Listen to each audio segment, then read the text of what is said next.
with our senior band members. Alex Bragg. Alex is escorted by his parents, Stephen and Beth Bragg, and Justin and Jana Pilkington. Alex has been marching in the band for 5 years. His favorite teacher is Miss Faust because she strengthened his love for music and always made sure he had something to do throughout his high school career. After graduating, Alex plans to attend MTSU and major in audio production. Isabella Estrada. She is escorted by her parents, Layla Estrada and Gilberto Estrada. Isabella has been in the marching band for 5 years. Her most impactful teacher is Miss Faust because no matter how strenuous it got, she never gave up on her. Isabella plans to attend the University of Memphis or University of Tennessee at Knoxville to major in music education.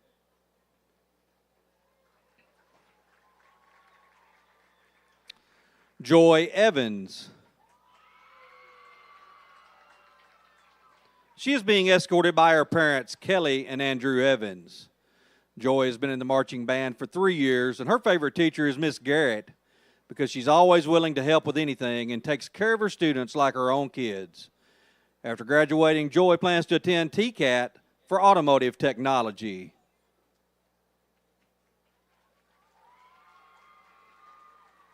Maria Galvin. She's escorted by her parents, Mariella and Joe Terry. Maria has been in the marching band for 7 years. Her favorite teacher is Ms. Faust because she's always there. Maria plans to attend college after graduation and major in music.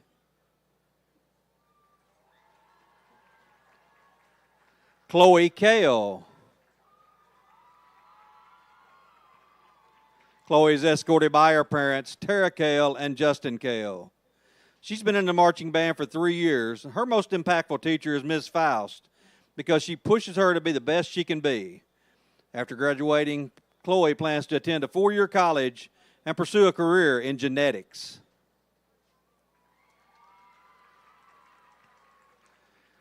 Megan McCall. She is being escorted by her parents, James McCall and Jackie McCall. Megan has been in the color guard for 5 years. Her favorite teacher is Miss Gayla because she's encouraging and believed in her. Megan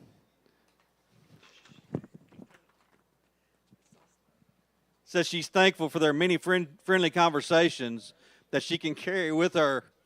Megan will be attending the University of Memphis at Lambeth to major in nursing.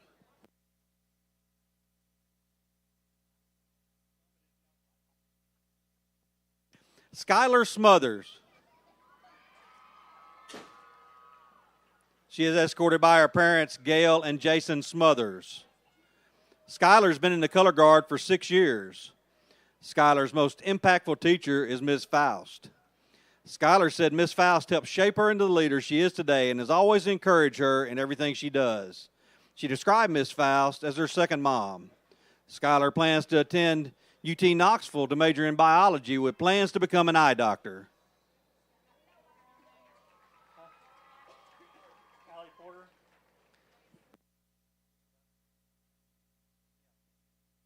Allie Porter. Allie is being escorted by her parents, Tim and Natalie Porter. Allie has been in the color guard for 3 years, and her favorite teacher is Ms. Hurst because she genuinely cares about her students and is very passionate about teaching. Allie is undecided where she will attend college, but plans to study sports therapeutics.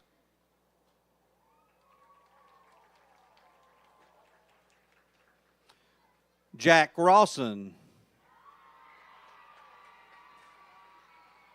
He is escorted by his parents, Bobby and Wendy Rawson. He has been in the marching band for 2 years. And Jack's most impactful teacher is Coach Rawson because he is his ride to school. Jack plans to attend Freed Hardeman and become a high school math teacher after graduation. Ethan Allen. He's escorted by his mom, Latasha Allen, and dad, Chad Allen. Ethan has been playing high school football for 3 years. His most impactful teacher was all his coaches. They not only taught Ethan about football, but also about life. Ethan remembers and honors Reese Barker in everything he does. Ethan is undecided on where he'll attend school, but plans to study entrepreneurship.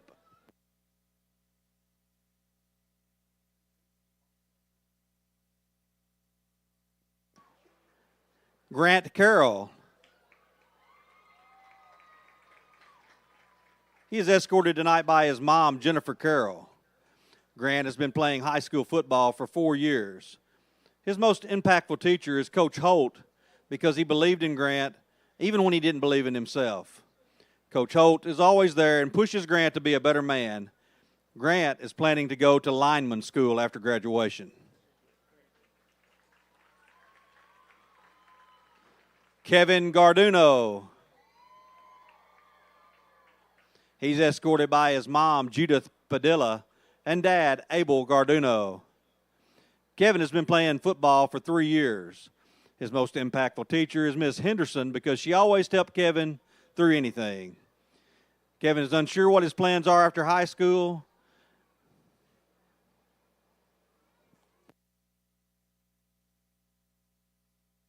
Joseph Gould. He's escorted tonight by his parents, Stephen and Denise Gould. Joseph has been playing high school football for 4 years, and his favorite teacher is Coach Scott because he helps him with everything and anything. Joseph plans to go to TCAT after high school.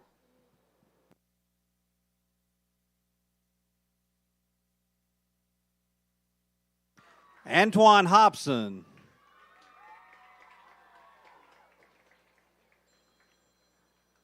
He is being escorted by his mom, Ashley Hobson, and uncle, Jonathan Cannell. Antoine has been playing high school football for 4 years. His favorite teacher is all his coaches because they helped him become the man and teammate he is today. He plans to attend college after graduation, but is undecided where that will be.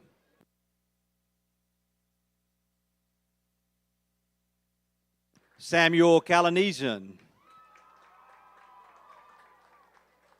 He is escorted tonight by his dad, Van Calanesian, and sister, Sydney Calanesian. Sam's been playing high school football for 3 years. His favorite teacher is Ms. Henderson because she's always been an outstanding person and supported Sam throughout high school. Sam said Ms. Henderson has had an impact on his career and education after high school. He plans on attending TCAT to earn his welding certificate after graduating.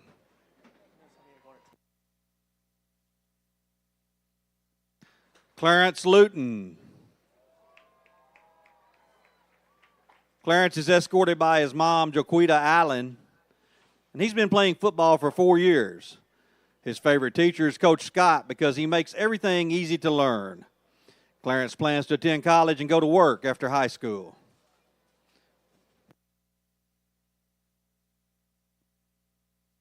Braden Park. Braden is being escorted by his parents, Bradley and Tiffany Park. He's been playing high school football for 4 years. His most impactful teacher is Coach Holt because he's always willing to help anyone out. After graduating, Braden plans to go to welding school and get his welding certificate.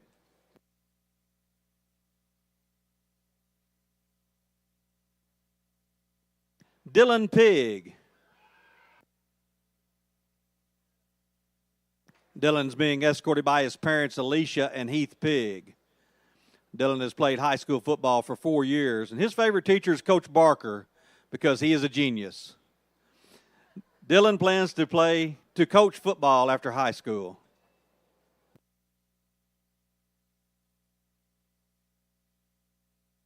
Contravion Price. He is being escorted by his mom, Treva Husband, and dad, Kenneth Price.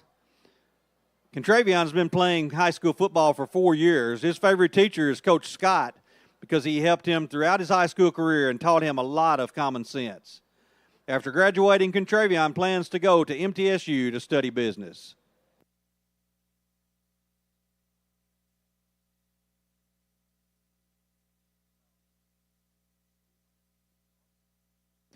Carson Pruitt.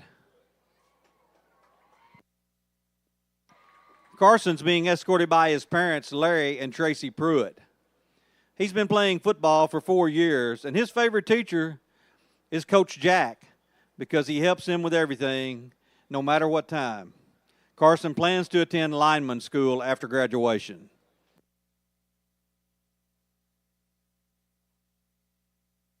Jordan Rainey. He's being escorted by his parents, Beth Rainey and Ronnie Rainey. Jordan's been playing football for 4 years, and his favorite teacher is Coach Scott because he's full of many words of encouragement. After graduating, Jordan plans to attend college.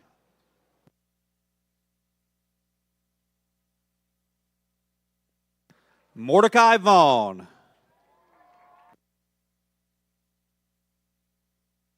He's being escorted by his sister, Ashley Love, and sister-in-law, Lexi. Mordecai has been playing high school football for 2 years. And his favorite teacher is Coach Holt because he's great and an awesome teacher and coach. After graduating, Mordecai plans to attend college.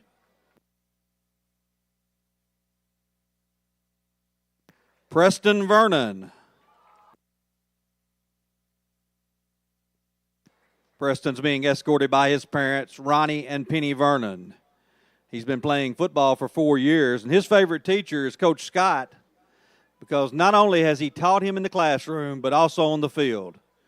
Coach Scott has taught him about being a man and lots of life lessons.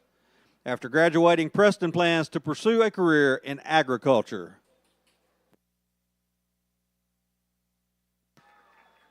Landon Wicker. He is being escorted by his mom, Tara Wicker, and dad, Les Wicker. Landon has been playing football for 4 years. His favorite teacher is Miss Conley because she is one of the nicest teachers and always the best to be around.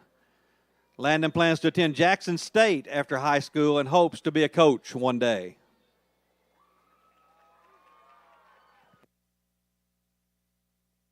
Next, we have our senior cheerleaders.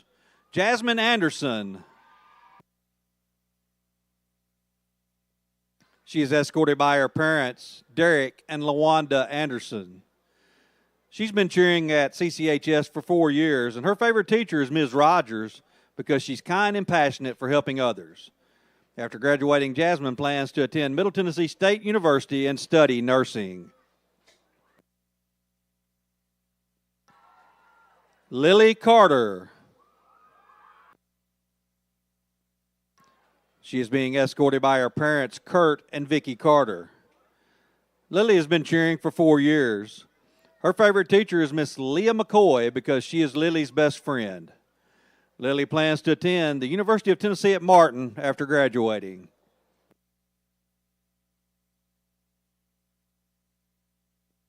Carmen Jelks. She is being escorted by her mom, Dwan Willis, and brother Amari Pitts. Carmen's has been cheering for 2 years, and her most impactful teacher is Miss Cindy because she has educated Carmen on her future career in health science and life in general. After graduation, Carmen plans to attend MTSU and major in nursing.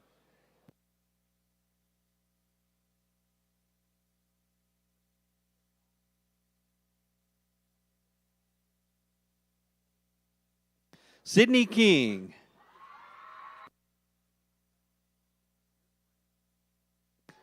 She's being escorted by her mom, Lisa Malden, and dad, Titus King. Sydney has been cheering at CCHS for 4 years, and her favorite teacher is Miss Misty Garrett because she knows how to put a smile on Sydney's face, even on bad days. After graduating, Sydney plans to attend Middle Tennessee State University and study psychology.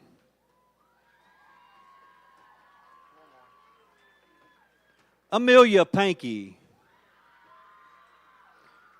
She's being escorted by her parents, Jackie and Cameo Pankey. Amelia has been cheering for 3 years, and her favorite teacher is Miss Kelly Martin because Amelia can go to her about anything. After graduating, Amelia will be attending cosmetology school.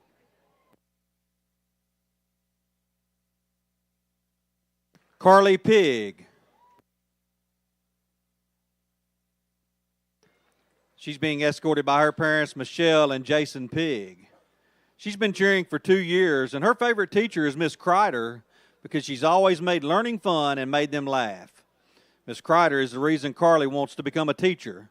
And after graduating, she plans to attend college and major in elementary education. Mary Reese Wilson. She is being escorted by her parents, Rick Wilson, Brandy Wilson, and Josh Fronabarger. Mary Reese has been cheering at CCHS for 4 years.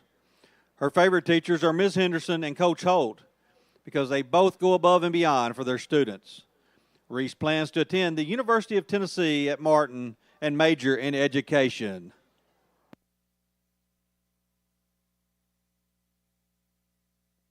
Allie Williams. She's being escorted by her parents, Greg and Lori Clymer, and Emily and Stanley Ragsdale. Allie has been cheering for 4 years, and her favorite teacher is Miss Maggie because she always goes out of her way to make everyone's day a little better. After graduation, Allie plans to attend Mississippi State University and major in secondary education.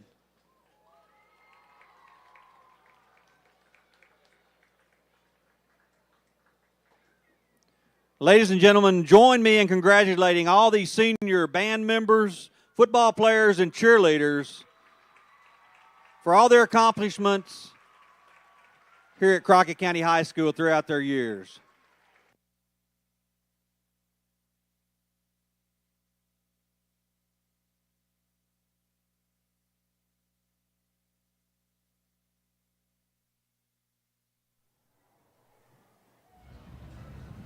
Good evening. Welcome into our live broadcast. I'm Justin Mosier alongside Jordan Spraggins. Tonight, Crockett County takes on Pure Academy out of Memphis, a replacement game for Manassas. But before we get into football, we've got a few special guests in the booth with us. Congratulations, Coach Rawson, on your win and another trip to the state tournament. Tell us about that, getting there and this year, and how y'all done. Thank you. It's been a great year, and it's actually been a great 4 years. This group of seniors have really come together, and I'm really proud and happy for this group, but obviously the whole team. But we've got some really good leaders, and if anybody's come out and watched us play this year, you've seen a pretty good vibe, and it's very team-oriented and supporting each other, and really just a fun group. Man, they come to work every night, and I'm really proud of what we've accomplished. We've had a really good run. I think we're 32-8 and going into the state tournament. And the last time we lost to somebody not named Dyer County was August the 26th. So it's been they're in our district, which obviously puts them in our region. So we ended up playing them 4 times really in the last month. And so they're the only ones who's got us in this area. So, hey, it happened, but we still got to live on and keep going and fulfill really our goal. And I know Sarah will talk about it in just a second. One of the things we did at the beginning of the season was sit down and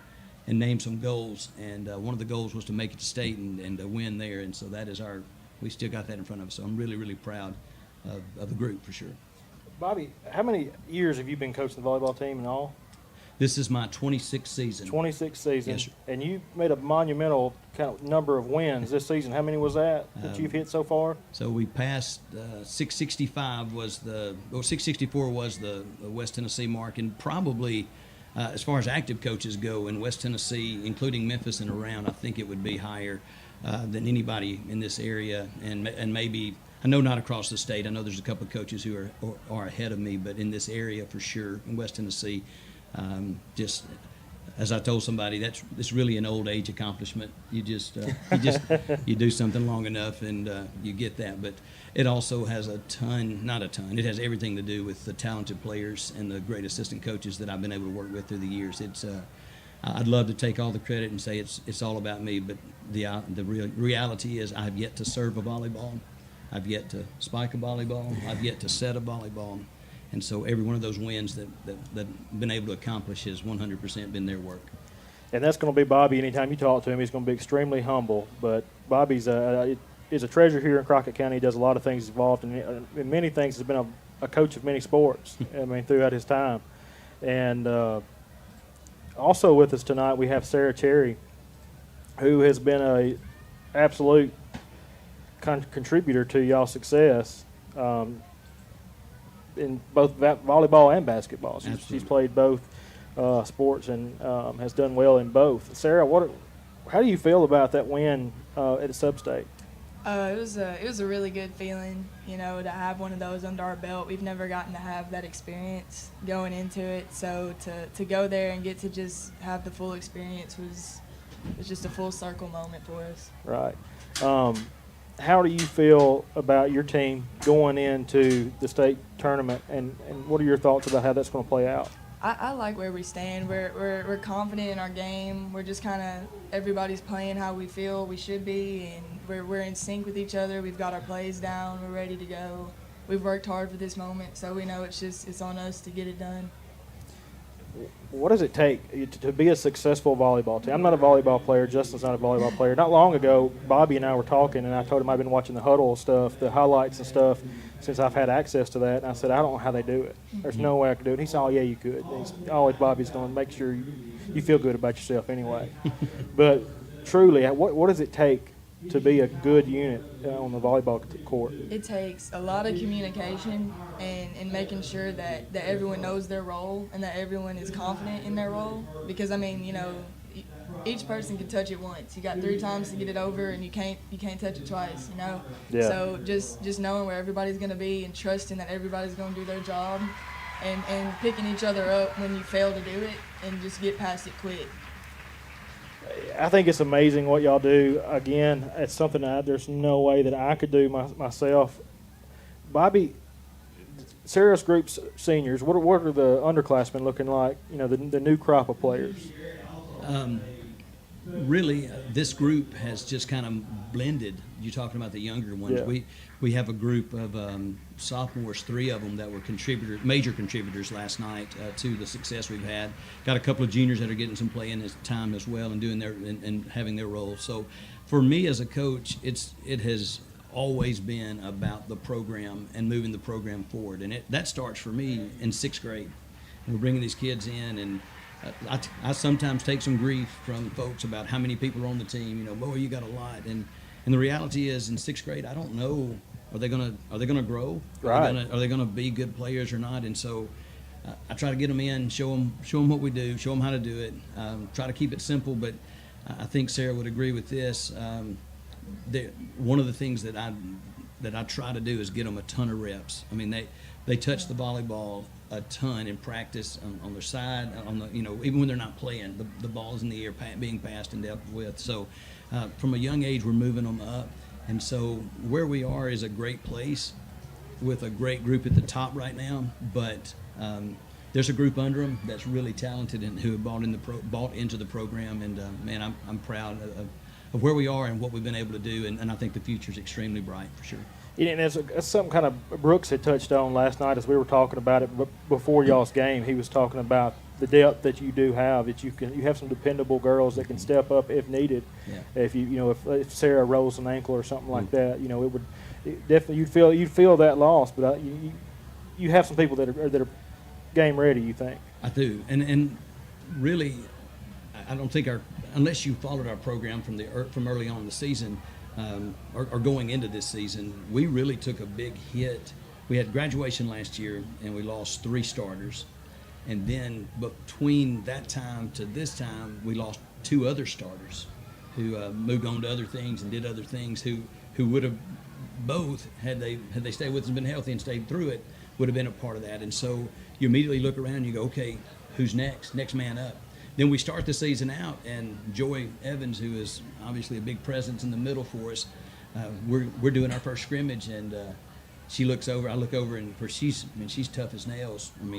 Just strong, and she's crying. I'm going, yeah. Oh my stars, what's going on?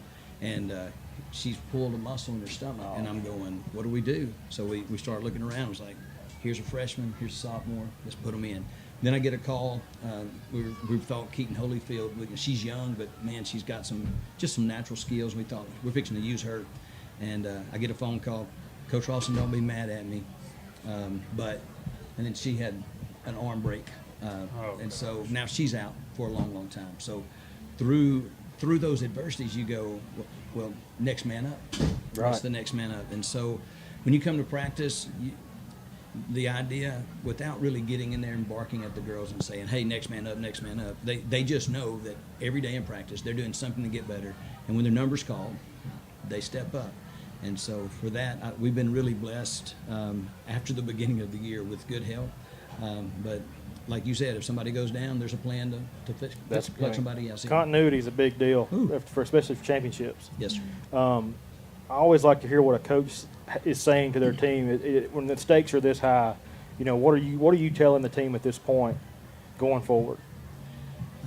One of the things which we haven't really, it has always been about the next game. I mean, I would love to start. We talk early about state, but in week one, I didn't look at Sarah and go, hey, this is a big hit, right? This is a big moment right now. This is going to be at the state tournament. You don't. You just you take the small step, the small bite, and you progressively get better, and you work with the thought in mind that at some point, this is going to make us successful when the big moment comes up. And we play a lot of games. We play a lot of tough games. I don't put together a schedule that I think's just a whole bunch of blowouts so we can get a whole bunch of wins. Right. I'm playing anybody in this area.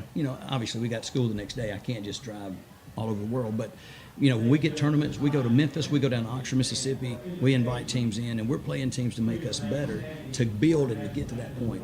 So now that we're here, I'm going to remind them of all the things we've done. I'm going to remind them the volleyball still weighs the same, the net's still the same height, the court's still the same. And so now let's just go out and do what we've been doing all along. So that's right. I don't want to change it. Yeah. We're going to pause for just 1 second while we do the invocation. We pray and ask you in the name of Jesus to protect each player as they play the game of football on tonight. I pray there's good sportsmanship and we give tribute to all breast cancer survivors. And protect us as we leave this place, as we go home. In Jesus' name I pray. Amen. Amen. Amen.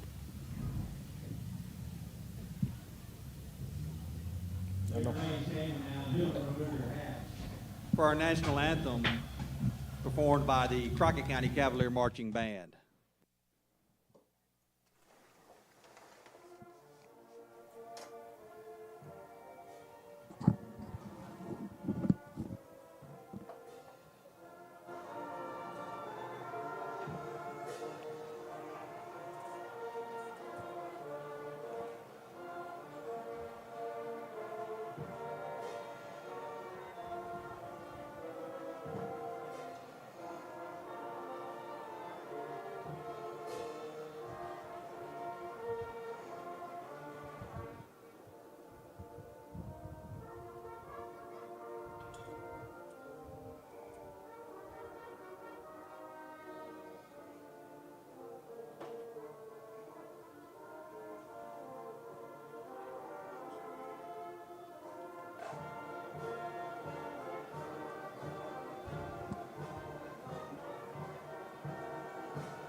Sarah, just like we like to hear from the coach on what they're saying to their team, but you've been a leader on the volleyball team. What are you saying to your teammates at this point? Just kind of reminding everybody of how much work we put in to get to this moment, and everyone on this team has worked for it. We deserve it. We know we deserve it, and it's up to us to go out there and play like we deserve to be there, because obviously nerves is a natural part of a situation like that. None of us have ever seen the state floor, and just like we were saying, sophomores and juniors are a key part of our rotations, and that's nerve-wracking, So just to remind them when we get there that we deserve to be there, we've worked for it, and it's up to us to go get it. And you're talking about those younger players.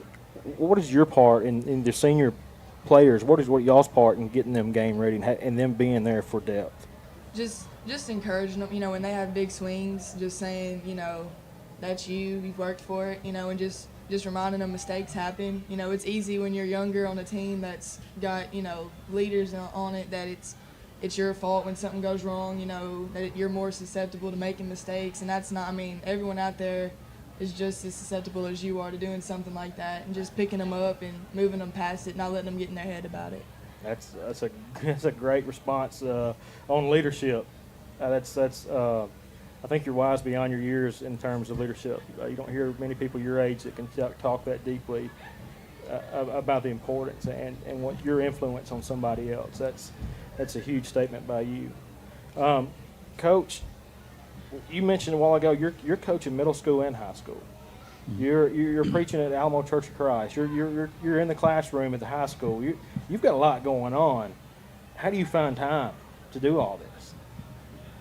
Little bites. Little bites. Yes, sir. I mean, everybody's got 24 hours in every day. Everybody's got the same amount of days in a year. And so what's next is what I do, and what's where my focus is. I find my strength, I guess, my energy, maybe that's the better term, from pouring into those things. And in every one of those elements that you just mentioned of what I do, it's about people.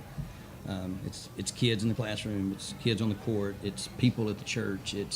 Those are the things that give me, I guess, the energy and feedback. And so to help and be a help where I can is important to me. And so, you know, I know I can't do it all, but whatever's next is what I do, and I do the best I can do with that. And so what's next for me right now, they get to think about packing, and they get to think about what we're going to do when we get to state and how it's going to go, and I got to think about the cross and forgiveness on Sunday morning. That's so right. That's what's right. next for me. Well, you're a pro at time management. You know, I tell everybody that I don't understand how you do it. I try to watch you a little bit and try to figure it out, and I just can't figure it out. You're everywhere, all the time. I'm really not, but the things that I am at, that's where I'm at, and I'm giving my best. So. And you always do. Thank you. And I do want to say something. This has been an amazing run for me, but what's been really cool for me is the people who have been a part of this program in the past, who are reaching out to me and saying how awesome it was for them. And she's a third, not generation, but yeah, third sibling. And I didn't realize that. Her sister Jenna Cherry told me that she explained to me that Krista Lee, the oldest sister, went to state with you. Yep. Jenna later went to state with you, yep. And now Sarah is going to state yep. with you. Yeah. That's pretty cool. Hey, it is, and I thanked Krista Lee and Jenna last night for Sarah being there, and because some people know Sarah growing up, she was a really, really good soccer player, and so she had a big decision to make as to whether from ninth grade do you go and play soccer, do you go and play volleyball, and I told her that her walking in the gym that day it was awesome for me personally as a coach, but for our program it was huge, and for it to end where it's going to end, that's really, for me personally, it's really special. And I know that Jenna Lee and Krista played a huge part in her making that decision too, so I really appreciate it. I can guarantee you that. I know that they're both proud of you. I know your mom's very proud of you. You had a lot of people rooting for you in those stands. We're very, very proud of y'all. We're rooting you on. Go make us proud. Do the best you can. We're so proud of y'all, and just keep up the good work. Crockett County's proud. Thank y'all. Thank you, bud. Rocky County fans, get on your feet. Here come the Cavaliers.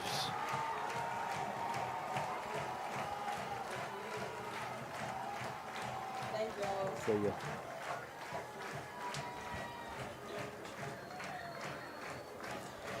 All right, Justin, we're getting close to game time here. We got to hear a little bit about our successful volleyball team. Pretty exciting there, hearing about Bobby Rawson and his Lady Cavaliers going to Murfreesboro next week. They're leaving Monday around 2:30 to go start that tournament. It looks like the Cavaliers have elected to receive the ball tonight.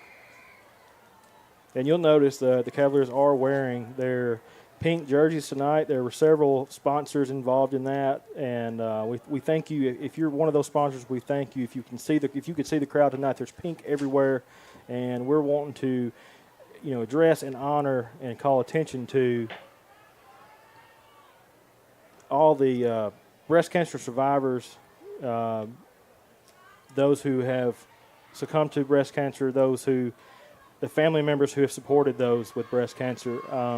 It's a huge issue, and one thing about Crockett County is when that does happen, Crockett County and Zay surround these families when they're in their time of need, and we've lost some great people to cancer in general, and a significant amount of those people being at least starting with breast cancer. So what an awesome way to honor people and to just show support, especially for those people who are fighting it right now. Absolutely. So tonight we're playing Pure Academy out of Memphis. Purcell Key sets to kick it off. And this is a newer team, small in numbers but large and athletic. And we're set to kick the ball off and see what happens.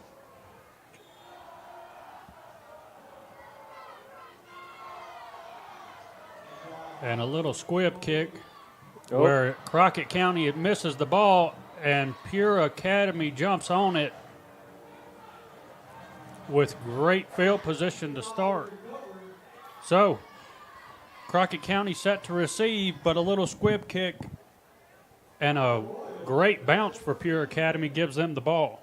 Yeah, that's an unfortunate way to start the game. This is where resilience is going to need to come in, and the Cavaliers are going to have a big stop, get a turnover, hopefully at least a turnover on downs right here, and get marching back the other way. I don't think they were expecting that little squib kick. I could be wrong. Maybe something they've seen on film, but it looked kind of like we were caught off guard with that. And it took a wicked bounce. It did. So here we are, Pure Academy with the ball, starting in Crockett County territory. Snap. Handoff. He's looking for a hole. He's got a hole. He's up the middle, still on his feet, bounces it to the outside where he's going to start Pure Academy with points on the board, 6-0, as Crockett County goes down early to Pure Academy. One offensive play puts them in the end zone, and that just goes to go back to what I said before the ball was kicked off. They're small in numbers, but they are large and they are athletic. They have not won a game this season, as I understand it. However, they have hung with some very, very good teams and given them a fit. So right there you see their athleticism coming early in the game. We've got something going on.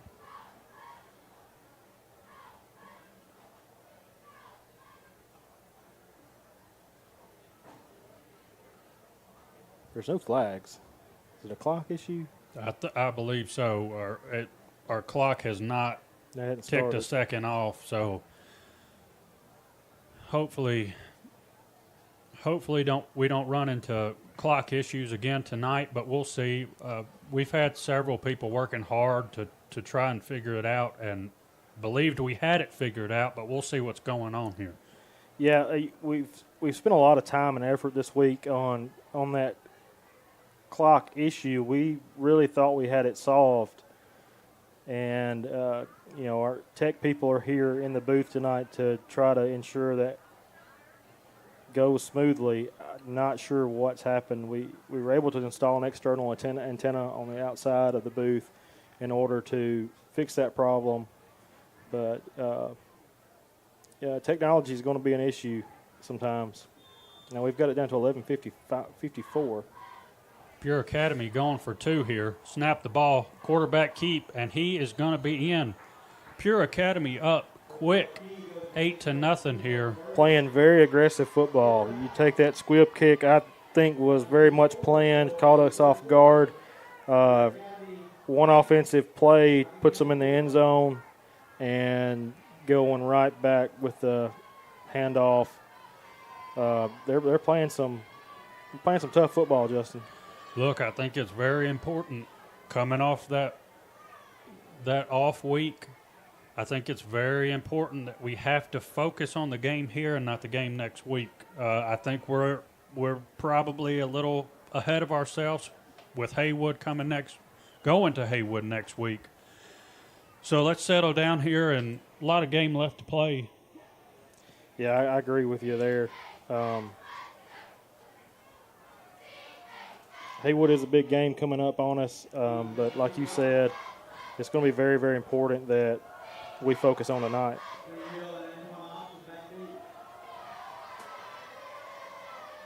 And here we go, another squib to the same side where it's caught by Crockett County. Gives Crockett County great field position.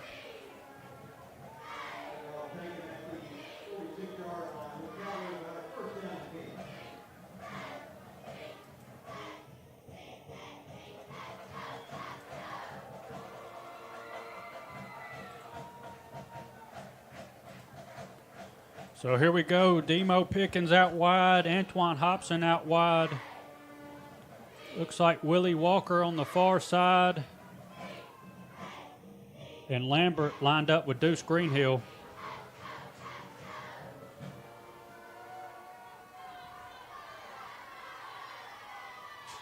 Snap, flag, or we at least got a whistle here. Timeout. For the flag. Timeout. Crockett. So Crockett County calls a timeout before that flag come out. I don't know where the flag was. Justin, do you? I didn't see it. I know that it was coming. It's unfortunate to have to take a timeout this early. We're a little rattled right now. Yeah, I'd say so. If you see Deuce Greenhill lined up in the backfield, he normally wears number 0, but tonight he's wearing Grant Carroll's jersey in honor of him, in honor of this senior night. So that's a cool thing to see a player put on another player's jersey to kind of give him a little bit of honor out there. Yep. Demo Pickens in motion. Snaps the ball. Greenhill up the middle. You talk about Grant Carroll, and we've talked about it many times throughout the season, and just that season-ending injury for him was heartbreaking. He's invested his whole high school career into football and was a big leader on the defense. Pruitt in motion. Lambert snap. Handoff Greenhill. Greenhill looking for room to run, picks up a few.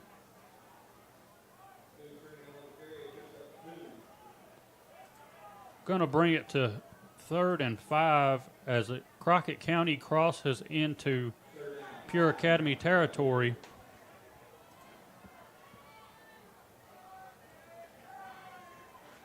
Amarian Hobson in the game, lined up wide, far side of the field. Demo Pickens in motion, fakes the handoff, and I'm going to say a false start. Yeah, I think you're right. Think they're going to get Greenhill. False start. Offense.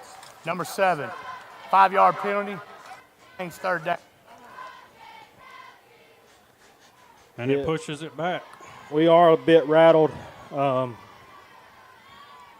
Like I said earlier, you're going to have to see some resilience from these Cavaliers, and they're going to have to find a rhythm, or this very athletic team from Memphis is going to sneak up on them really quick. Sends Greenhill out wide, fakes a pass, and it is batted down. Another impressive play there.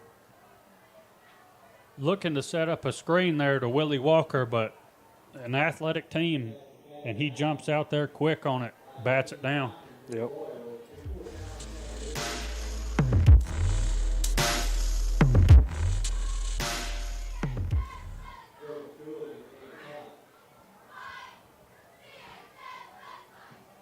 Punt team's on the field.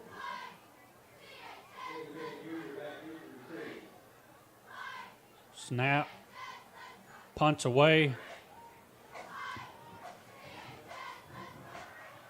and he steps out of bounds. Really good punt there. Pushes him to the sideline where he really had no room to run. And from what we were told earlier in the ball game, that number 2, you really don't want to give him an opportunity to get it in any open field. So good placement by the punter there to force him to the sidelines, and our punt team getting that coverage to not allow him to get away from it.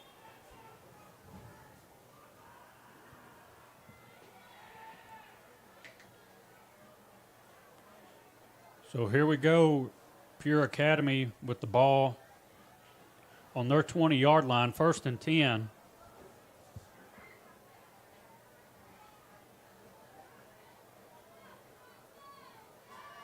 Pure Academy snaps, looking to throw, steps up in the pocket, throws it where Demo Pickens picks it off.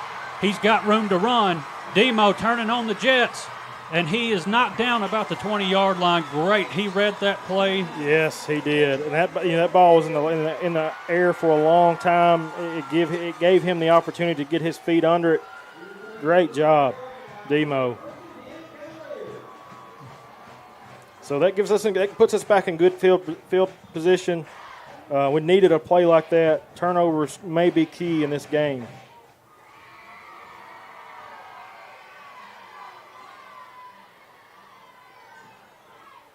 Greenhill lined up with Lambert. Lambert ready. Sends Demo in motion. Snaps the ball. Keeper. And he's hit for a few. For those of you watching that don't know, you're probably going to tune in to the halftime show tonight. You have some alumni cheerleaders going to do a dance. I don't know how far back we're going back on alumni, but it could be interesting to see. We'll see what happens. I know I don't have any business playing any alumni anything at my age now.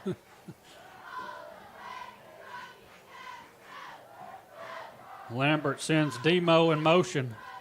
Keeper looks for a hole. He's hit hard by several players on Pure.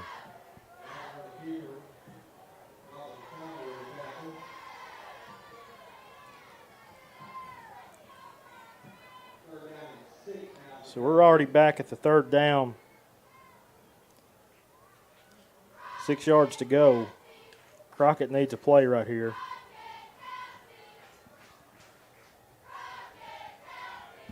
So 3rd and 6 as the clock hits under 9 minutes. Lambert, handoff Greenhill. Greenhill up the middle. He's going to be close, but he's going to be shy.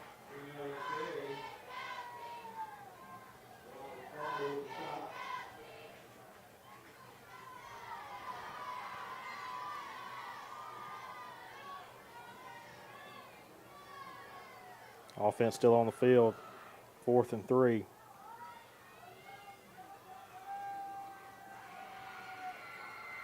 Play being called in.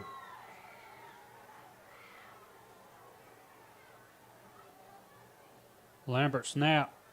Handoff Greenhill. Greenhill pushes forward, picks up the 1st down. That was a gutsy play to call with that athleticism that team has, and Greenhill showed up on it when he needed to. We've talked about it, Justin. He's a great athlete. He can run the ball really, really well. He's had so many close calls of breaking loose this year and just maybe a foot get grabbed or something like that. Here we go, Demo in motion. Keeper. Lambert looks to run and gets it down to close to the 1-yard line. Great run by Grayson Lambert. So we're starting to see a rhythm by the Cavaliers right now. I love to see it when Grayson runs the ball. You're not going to find many quarterbacks at the high school level, especially in our area, that can run it as aggressively as he does. I would like to see up tempo. For those of you who can't see their sideline, they have about 20 players. So the faster we go, the more we push them, the more tired they're going to get. Snap. Let's hear what's called. Encroachment. Defense. Half the distance to the goal. Still 2nd. Well, the flag's in our favor. It's going to give us half the distance to the goal there. Glad we didn't get backed up on that for any reason.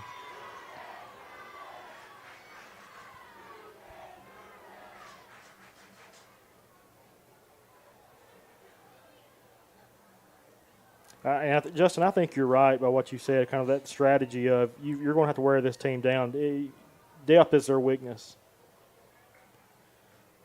Snap, handoff, and he's a great play there by Pure Academy to stuff him because he had the touchdown. I thought it was fixing to be a touchdown, and the interior for Pure, and we were told again earlier is that those are the ones you need. Those up front guys on their defense are just going to be your challenge for the night. Is to getting past them is going to be your challenge, and we're seeing that. Like you said, that was a great play. The Kylan Woods in. 3rd and 1. Lambert goes under center. Snap, handoff to Kylan. Crockett County touchdown. And that was, I think you could have put anybody on the sideline for that. That hole was wide open.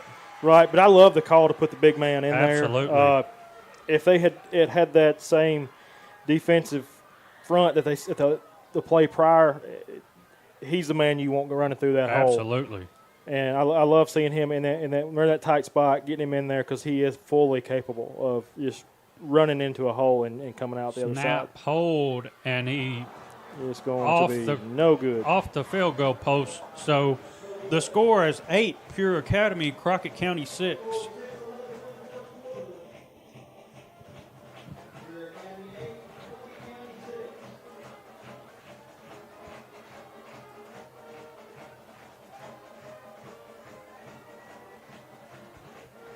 So great blocking by our line there on that last play to allow the Kylan to score. And unfortunately, we hit the field goal post and we do not get the extra point. But here we are still in the first quarter. 6 minutes, 11 seconds remaining. And Crockett County is down 2 points. I don't like that, Justin. It's something we're going to make up for. I'm trying to find that defensive play. It was just extremely impressive. I'm not going to be able to find it prior to the kickoff. Hurst set to kick off, and he squib kicks where it's caught. Player trying to hit the outside, and he's wrapped up. Great play. Great pursuit by the Cavaliers. Crockett County looking for a little bit of a late hit there as Amarian Hobson was hit a little bit late.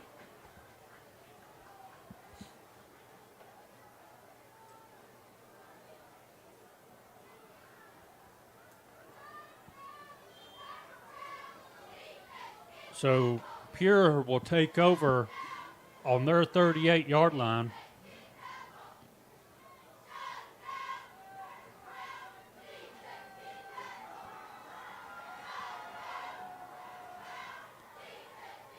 Snaps the ball, hands it off. He looks to cut it back, tries to get to the outside where he's met by a host of Cavaliers and drove hard into the ground.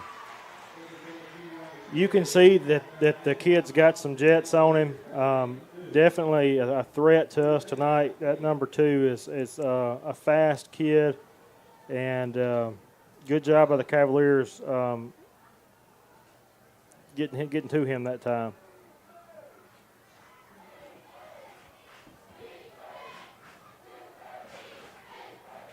Here's the snap, handoff, number 2 up the middle, has room, still on his feet to the outside, still on his feet, where he's finally taken down in Cavalier territory, but that young man is very good. He can see the field very well. He can make those cuts. He's going to be a problem unless he just gets winded. He's a scary football player.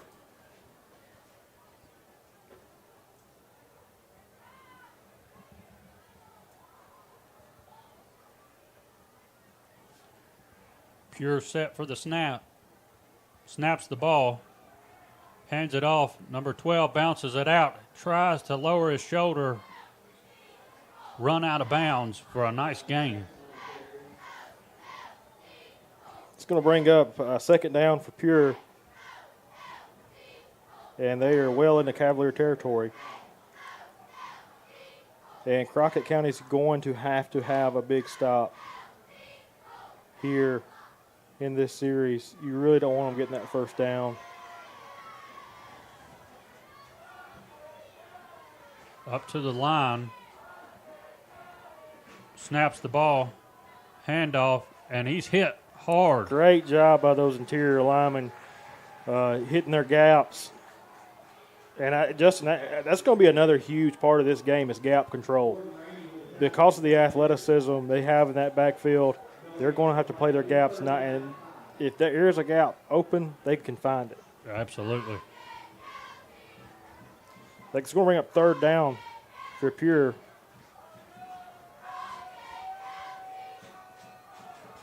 Snap. Handoff. He has a hole. And he's met, and he's going to be shy of the first down, I believe. I think you're right, but it goes back to what I just said. If there's a gap, they're going to cut into, even if it's not the gap they've called for on their play, they could make a play out of it. And there was a significant hole there. They gave him the first down. They did give him the first down.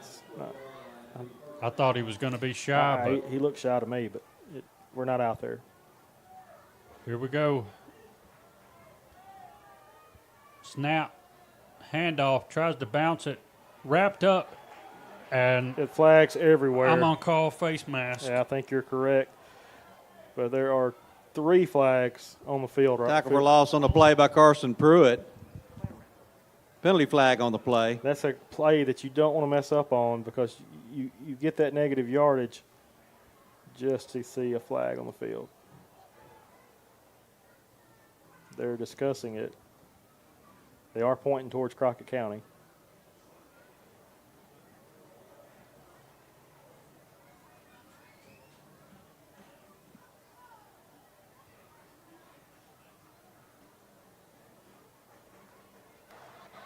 Personal foul, face mask, defense, half the distance penalty to the goal. First down. That's a tough break there. The Cavaliers are going to have some a little bit better discipline than that. You can't give them that type of field advantage and give them a free first down like that. Man, I hate to see that. Great pursuit. Carson Pruitt was all over that, and just one of those things, where you pay for your mistake. Pure first down. Snap. Quarterback keep. Has a hole where he's going to open hole. And he's hit. Flag late comes again. It's going to be a late hit. There is now some. Oh, me. Purcell Key on the quarterback keeper takes it in the end zone for the Royal touchdown. There's probably going to be a lot to be said here.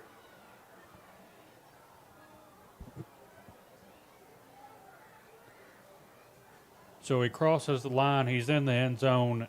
You want to hit him. And he gets a lick late on him, but it's way late. Yep. It's going to be Pure Academy 14, Crockett County 6. After the score, personal foul, late hit, Crockett.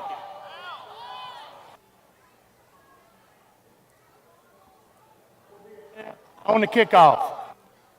So that penalty will be enforced on the kickoff.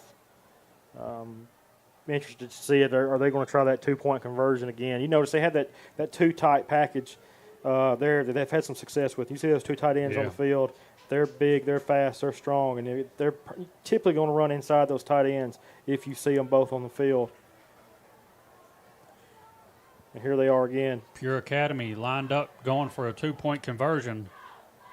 Player running onto the field, going out wide, snaps the ball. Flags everywhere. It's going to be stopped. Crockett does make the stop, but more flags are on the field. I think that's going to be on pure. Yeah. Illegal shield. Decline. Coach Ward will. After, no good. Coach Ward will decline that penalty, and smart decision on his part, of course. But that is going to kind of even the game back up a little bit, where they made the first 2-point conversion. Now it's just like they made 2 extra points. You know, we're not playing bad, Justin. We've had some just unfortunate penalties and stuff like that. I want to go back. I want to, what Demo was able to do, early in the first quarter with that pick. You see it. The ball's in the air. He throws. We've got good pressure. He throws it. If that's a completion, it's going to the house. Demo manages to pick it off and get great field advantage there. That was kind of, for a minute there, it was a momentum change for us in our favor. But right now, Pure Academy is answering any big play that we've been able to come up with. This team is very athletic. You'll hear us say it a million more times tonight. If this team had depth, that's scary. This team would be a very scary team. You see the ball being placed where it is. The late hit penalty has pushed this kickoff here. And keep in mind, on both their kickoffs, they're squib kicking it. So if they were to recover this, it'd be another great field position for them. That's right. Let's see what happens. And it doesn't even make it barely a yard, so. Yeah. And I think that's going to be, the disadvantage for them is just some inconsistencies that we're going to have to capitalize on, or we'll pay the price for it.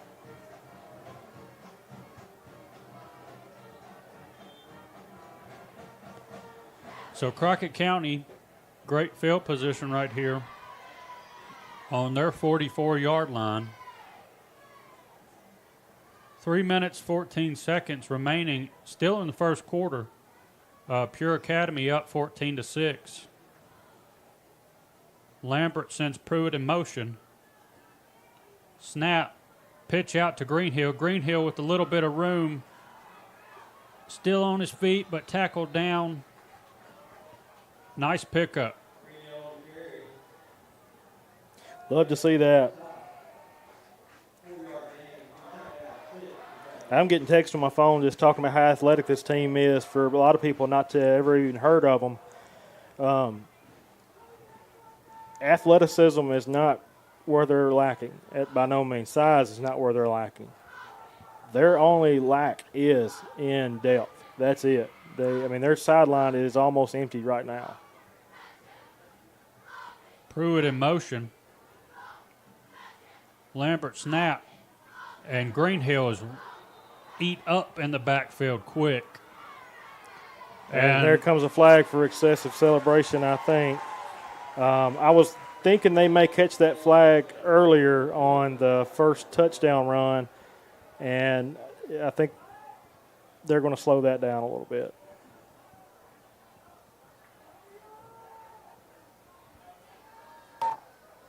Dead ball. Unsportsmanlike. 53 black. 15-yard penalty. First down. Kids see these NFL players do that kind of stuff, and in most states they do not allow that in high school sports to have that type of celebration. And I think these NFL players need to be conscientious of that, of what they're showing. Pure Academy with the timeout. You make a great play. You want to celebrate it. You want to do a little bit, but at a certain point you got to cut it off. You got to get back lined up and do it again. Right. Take that momentum, take that excitement back to the next play. they hurt themselves right then just by that type of mistake. And I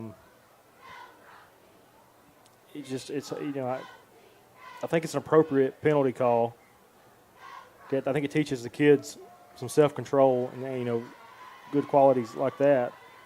You look at it and you think, okay, great team, very athletic,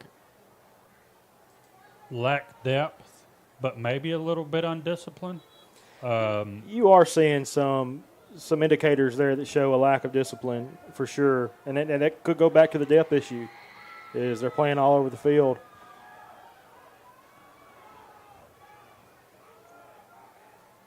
Lambert snap, Greenhill up the middle, hit hard but still driving his feet. And it sounded like the whistle blew, but Pure Academy's running out of there with the ball. Yeah, they're going to call that ball down. That was not a fumble recovery. Second down, Crockett County, 4 yards to go. And I'm going to tell you, these Crockett County running backs are taking a beating, Justin. They've been hit hard tonight. The big man's in the backfield now, to Kylan. Snaps the ball, handoff. Oh, another flag will come out.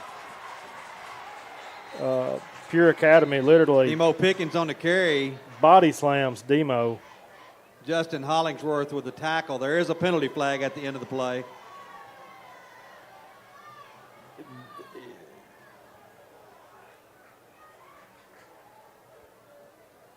They're a talented football team. I cannot take that away from them, but some of the things that I've seen so far, they have a lot to learn as a young team. So as they sort this out, we're looking at our side screen tonight, which is another feature we're trying to build into our broadcast of somewhat of an instant replay. And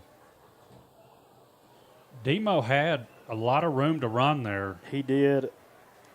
And you watch this play develop.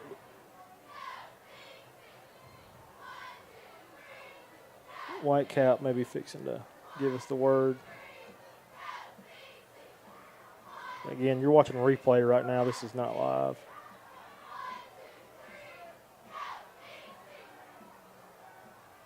But there comes Demo with the ball. A lot of room to go. Gets held up, and you see those flags fly. No penalty on the play. Crockett. So there will be no penalty on that play. They're going to give Crockett County the first down. That first down brought to you by the... And, just like I said earlier, these running backs are taking a beating.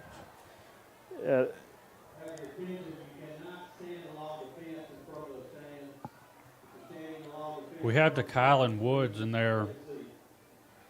Deuce came out of the game earlier a little shaken up, so DeKylan comes in, snaps the ball, handoff to Kylan. And DeKylan, as hard as they're hitting him, he's still pushing them. And that may just have to be the answer for a little while and let DeKylan wear them down. Because to be a freshman especially, he will soften you up. Yes, sir.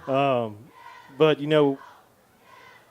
Greenhill was fighting an injury early in the season with a shoulder issue. We definitely don't want to aggravate that any more than we have to, especially when you got DeKylan back there ready and as talented as he is. Demo to the outside, cuts it up with such speed where he picks up the first down. That was such a great play by Demo.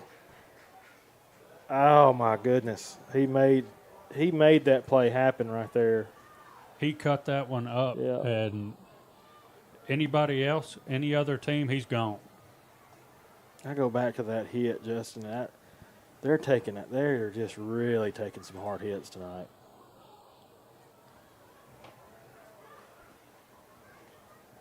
Lambert, Demo in motion. Keeper up the middle. Has a little bit of room. Still on his feet. Going to bring it in into about the 5-yard line. where that will bring us to the end of the first quarter. Pure Academy 14, Crockett County 6. Crockett County threatening to score. And, that was a pretty slow first quarter of play there. I want to go back to that big play that got us down here deep into Pure territory. Unbelievable. Just the ability shown on this play. Handoff. He beats that defensive end. He makes a move. He makes another move. That's what you're going to have against this team is that type of athleticism. They've got their work cut out for them tonight. Crockett County knows they're in a ball game, despite that they are not in a region game, but records could matter at some point in the season. Right. And they know they're in it. And there's that play by Lambert, getting us where we are right now at the end of the first. Great run. Great run by Lambert. Well, I'm seeing some of these alumni cheerleaders. I don't see any walkers or wheelchairs out there, so that's a good sign. I do see your sister-in-law, Justin. I see my wife. I see some girls I graduated high school with, and we're well into our 30s now. Some of these girls may be a little sore. My sister-in-law is out there. She's older than I am. These girls may regret tomorrow. They haven't done this in a very long time.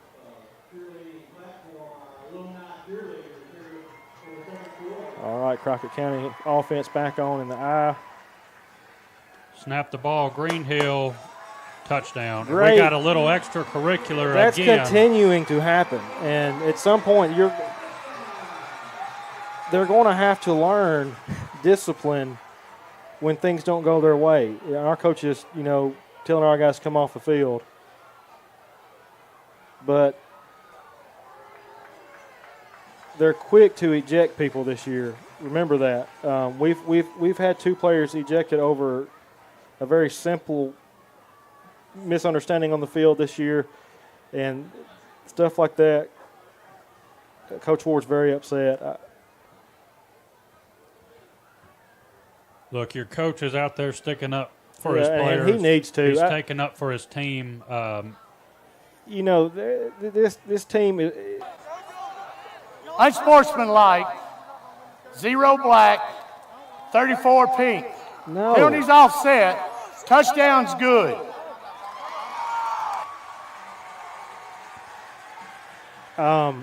Justin, what I'm saying is, while they are a very athletic team, their demeanor out here tonight it isn't good. And I love that Coach Ward's sticking up for our players. You see that extracurricular stuff going on. It's uncalled for. You look back, and he's driving him, and it's almost a frustration play at that point. Right. Where either he doesn't like the fact that they scored or he doesn't like that he's getting blown off the ball, and he tries to take it. Well, you're also seeing them arguing with the ref. That's not the player's job to argue with the ref. That is the coach's job. And Crockett County for 2. Greenhill driving. He's driving his feet. Oh, and it's going to be short. And they're going to call him down. He was definitely down. 2-point attempt fails. Where's that flag? This is getting this team is not showing great discipline. There comes a point where you have some concern for our guys and those cheap shots like that. And I know Coach Ward is furious right now. I want to go back. I want to replay that touchdown, Justin, just to show what our kids are up against tonight, and they're having to keep their calm. Here we are. We're down on the 5-yard line. We're going to run it in. Good, solid play. And you see that extracurricular going on. The lights are blinking there a little bit, but you see he didn't even have the ball. Like I said, he makes his block. He drives him into the end zone. I mean, what is there to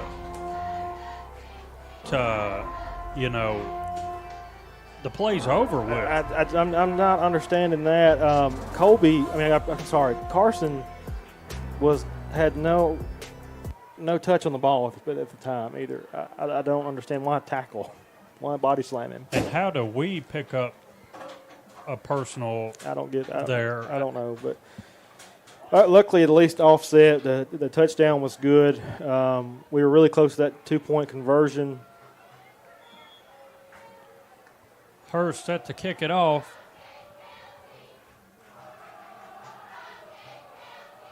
Puts it up, puts it deep. Great kick. Great kick. Great. Fantastic job. Again, I try to remind people this every Friday night. This is a first-year kicker, and booting the ball like that. And from what we heard earlier, you need those kicks all night long. From what we understand, if you kick the ball to number 2, who's always going to be back back to receive, you are risking big yardage by him. Let's hope our defense can respond here, pick up a stop. As Pure Academy comes to the line,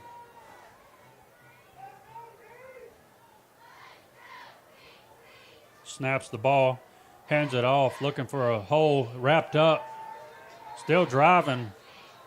Overall, good defensive effort there by the Cavaliers and getting in that hole and stopping it up. However, that's a physical runner. He's going to drive his feet. I don't know what the gain was there. I don't know if it was any. Great play by the Cavaliers. I don't know. We're having more clock issues. I don't know why. So should be fixed. Play clock down to 11 seconds. We'll try to keep you updated as Pure snaps, hands it off. He's looking for a hole. He bounces it. And he has room. There's that athletic number 2 that we've been warned about. He is wide open field. No flags on the field anywhere. Touchdown, Pure. They will pick up a touchdown. So you look at that play and the initial hole is stopped, and he bounces it. He turns on a dime, and he bounces it. Yep. And his speed, you see Demo chasing him. Demo is very fast, and he left him. Yeah, he left Demo early in the run. But that goes back to if you over pursue this team and leave that other side open, you've gave them an opening because they're that athletic. They're going to have to stay at home on those plays and not over pursue to one side of the field. Absolutely. So Pure lines up for the 2-point conversion.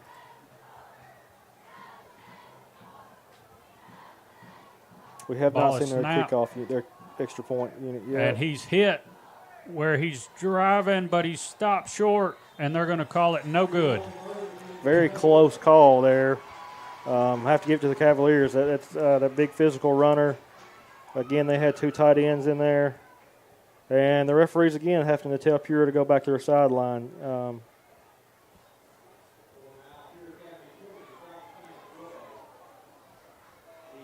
Time is being kept on the field. So time is now being kept on the field. We're having clock issues again. Mr. Keith Easton's up here trying to solve that issue. Again, we did work diligently throughout the week trying to fix the issue, and we're not sure what's going on. So I go back to their lack of depth and the want to push. They have 7 people over there on the sideline to sub in and out. 7. Yep. So, and we don't know how many of those 7 is actually game ready. Exactly. So I would like to see us really start up tempo, push the ball, get them wore out. So the second half blow it out and finish this game. Well, it's not the clock issues isn't helping us. That's giving them a breather.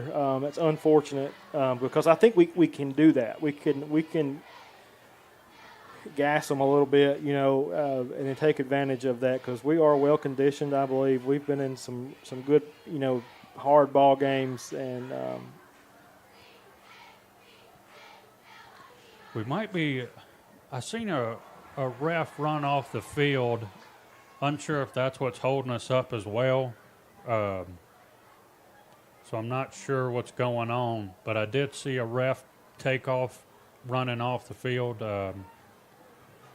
See if we can maybe figure this out. Here he is right here. He's up in the booth to try and figure out. So the referee's up in the booth, going to try to do a manual start and stop.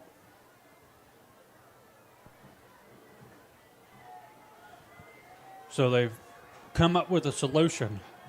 And in the box with Mr. Craig Cochran, the referee is now sitting there.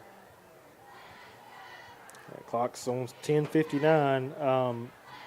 So that everybody understands, typically the clock is controlled by a clock official on the field with a wireless remote.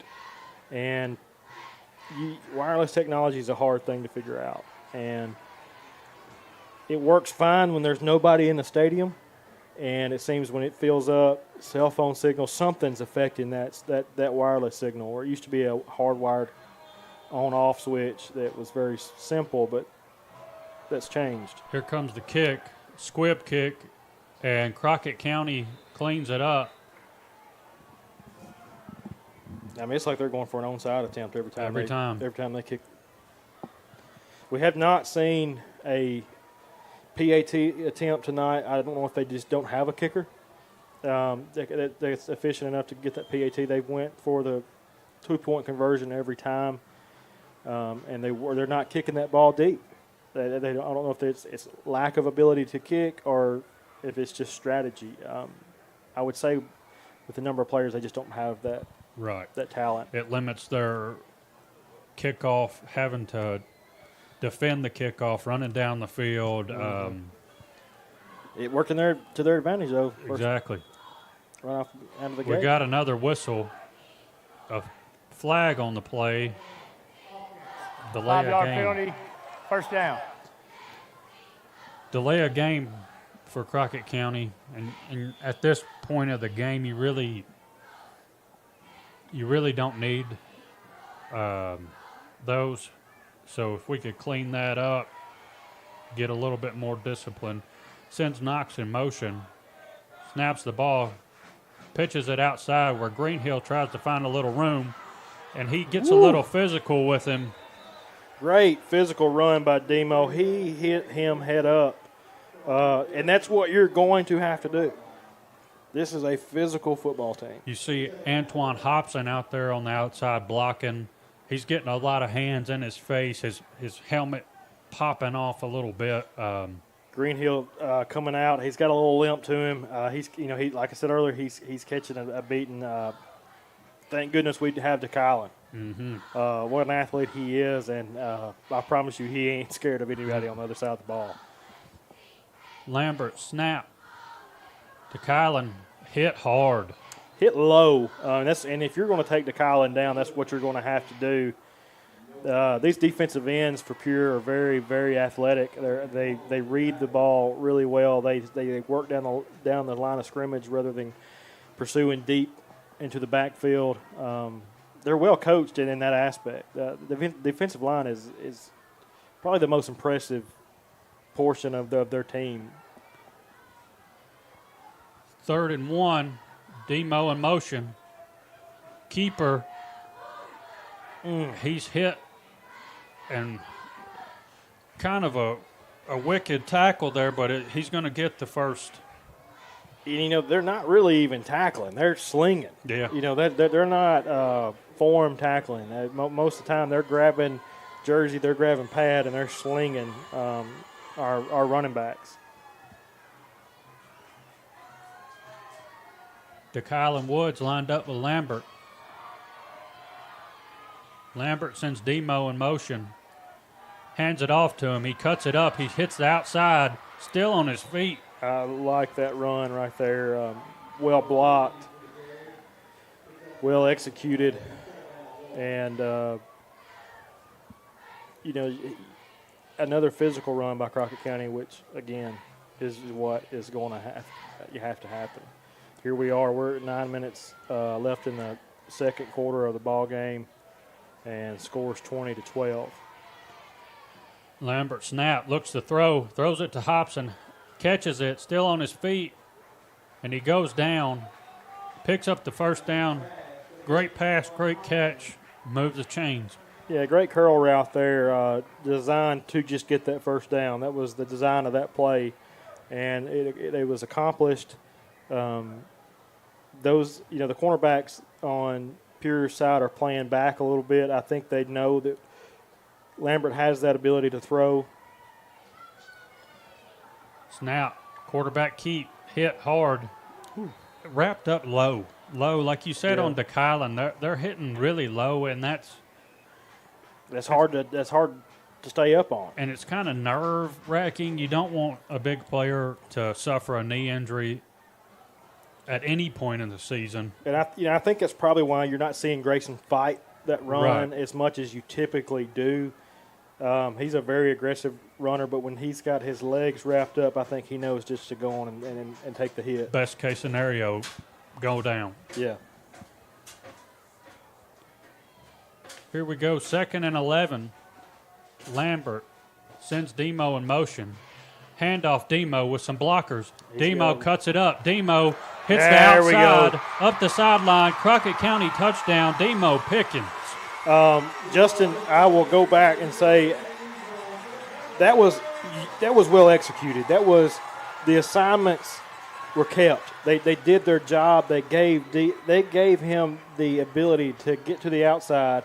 They made those blocks just in time to give him that. And if you give him that, he's going to take advantage of it. So you see right there, he had two huge blockers out in front, and DeKylan and a lineman pulling. Yep. And DeKylan seals it off. DeKylan makes the key block there. Yep. Crockett County set for 2, trying to tie this ball game. Lambert snap, handoff to Kylan. Nowhere to go. Man, that I see Coach Ward's vision there and attempt there, but when you don't make it, you pay for it, and that's going to make the spread a little bit more than we would like it to be. Crockett County 20, or 18, Pure Academy 20.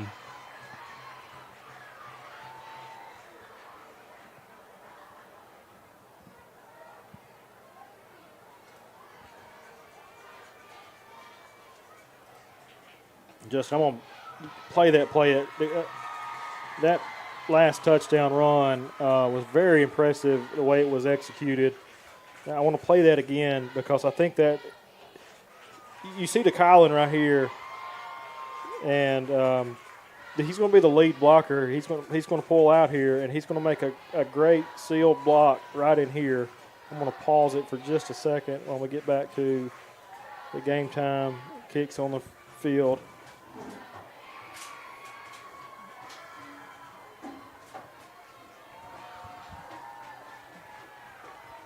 I like that we're able to show you those replays. Like I said, like Jordan has said constantly, every week we look to bring you something new, something different, and hope that your experience at home is just like you're sitting in the stands. That's our goal. Like I said, we're not professionals at this. We're very much amateurs. Hurst with the kick. Another big kick. Another big kick. Great kick. And I'm going to go back to this replay because this is the type of play you have to see. And you have to rely on people like DeKylan.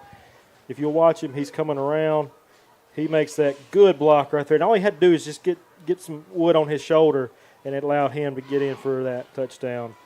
And like you and I remind people every single week, this young man is a freshman. And his ability to compete, and he doesn't have to be touching the ball. If he's on the field, he's fixing to make a play of some sort. Pure Academy up to the line of scrimmage. Snaps the ball. Handoff. Number 2 looking for room. still on his feet, and you're gonna have to wrap up the arm tackling. You're not going to be able to get this young man down just by arm tackling him. He's strong. He's quick. He's a very good athlete. I'm getting several texts. I'm just talking about this team. It's not the typical type of team we see week to week. Just people are impressed by the size and athleticism. Snaps the ball, looking to bounce it, and he has room. Great Golly, tackle. Bills, what just way to save the day, because he was about, one more step, and he was probably too far away to make that stop. Amarian Hobson with a huge tackle there. And I'm aware, Justin, he made, he gained several yards there, but it was every bit fixing to be a touchdown. Yeah, absolutely. If he didn't make that dive and that grab. Amarian is improving week to week with his defensive ability. He continues to make more and more impressive plays every week. Snaps the ball, hands it off. He has a hole. He hits it. Goodness gracious. And that's Deuce Greenhill. Deuce takes a huge hit from that running back, but has jumped right back up. That's one of those things where had he form tackled him instead of just laying his shoulder, it could have went the other way. Right. The form tackle is going to be very, very important here in this ball game. And then, defensive backs tend to want to do that. They want to lay that shoulder into the tackle. Snap. Handoff, looking for room, tries to bounce it, makes a spin move where he's met by Knox. Jake Knox on a great play right there. And I'll go back and I love to recognize when people are young. He's a sophomore playing in a very physical ball game, and he was the lead tackler on that. He read that great. Even after the spin, he was able to keep his footwork working sideline to sideline and grab a hold to him until he could get some assistance. Big down for Crockett County as Pure is 3rd and 2. Looking for Crockett to step down. Let's go! Snap, handoff, up the middle, still on his feet. He picks up the first down. Number 2 again with another big gain. At number 2 is he is the biggest threat they have, I think. I don't know if we've played anybody this season with that speed. His vision, his ability to cut.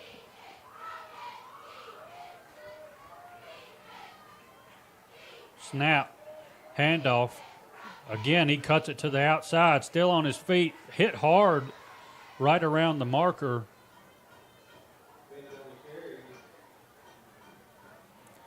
And, when it's on the outside like that, Gabe may be the only thing you've got that can lay a hard enough lick on that outside as a DB to stop that run. And Gabe's over there.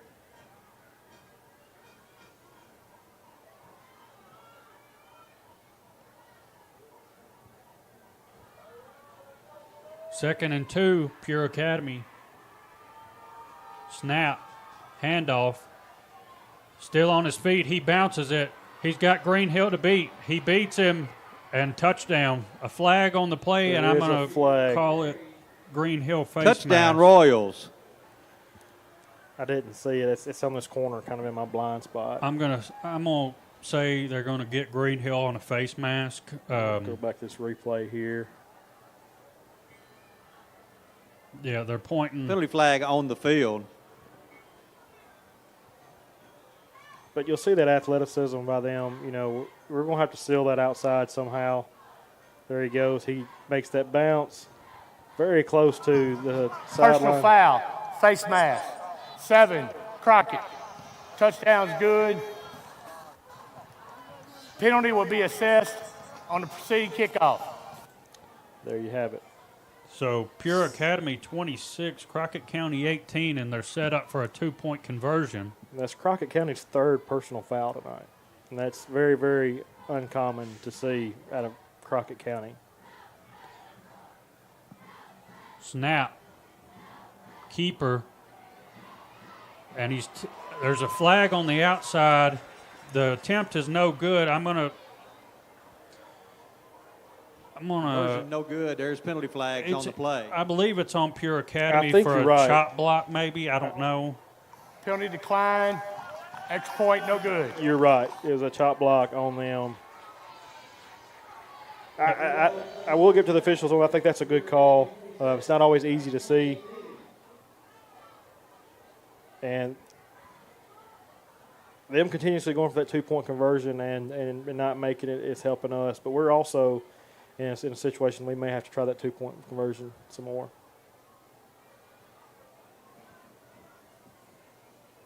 Going back on the replay, it looks like the official might have signaled a holding. I don't know that I've I seen think it was chop block. a hold. Watch it again and see. Here's that replay.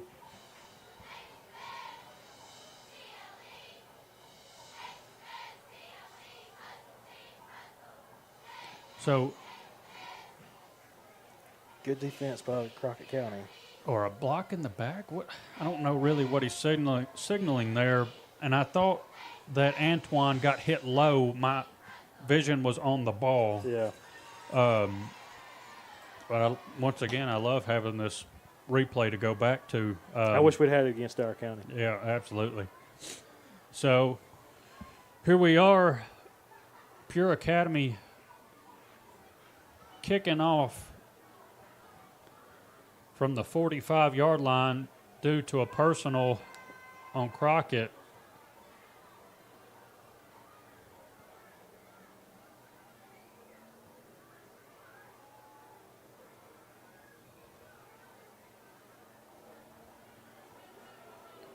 They're sending players in, sending them out, trying to get it situated. Yeah, they're making some adjustments there on their kickoff team, maybe because of the field advantage or disadvantage for them. Here we go. Squib kick. DeKylan falls on it. We're down around 4 minutes to be played in the half, and you've got Pure Academy at 26 and Crockett County at 18. Crockett County offense will come on the field. They have to make a drive here. We have to see some of those well-executed big plays that we saw in the last drive.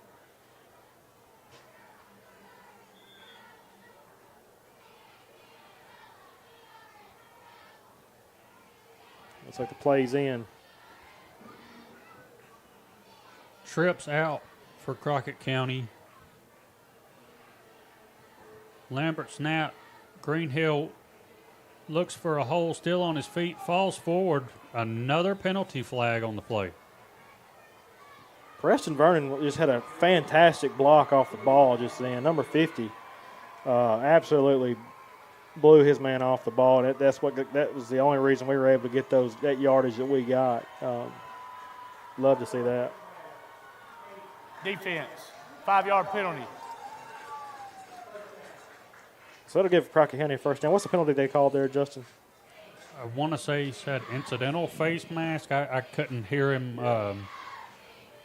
He signaled towards a face mask.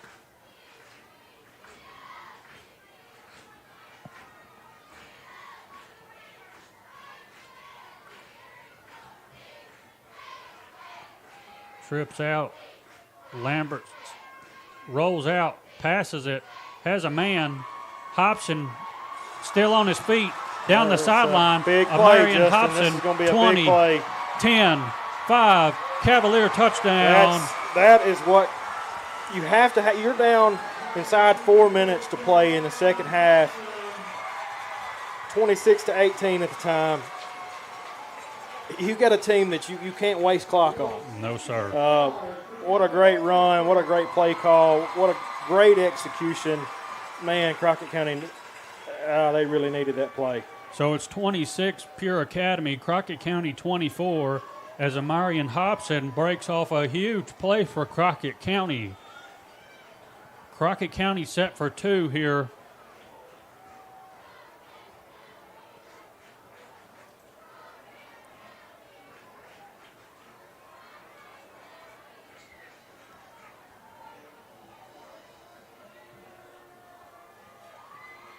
You got a lot of excitement out there off that last play. You hope that momentum shifts. Jake Knox in the backfield, physical player. Coach Ward, I think, is going to call a timeout. Crockett. Yeah. So I like seeing Jake back there. Let's go to this replay on Hobson's touchdown. Just a overall just a huge play.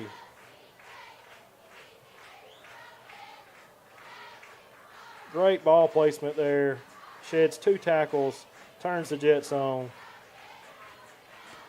You have Antoine Hobson fighting upfield, trying to make some blocks. You have Demo that put a block in that play.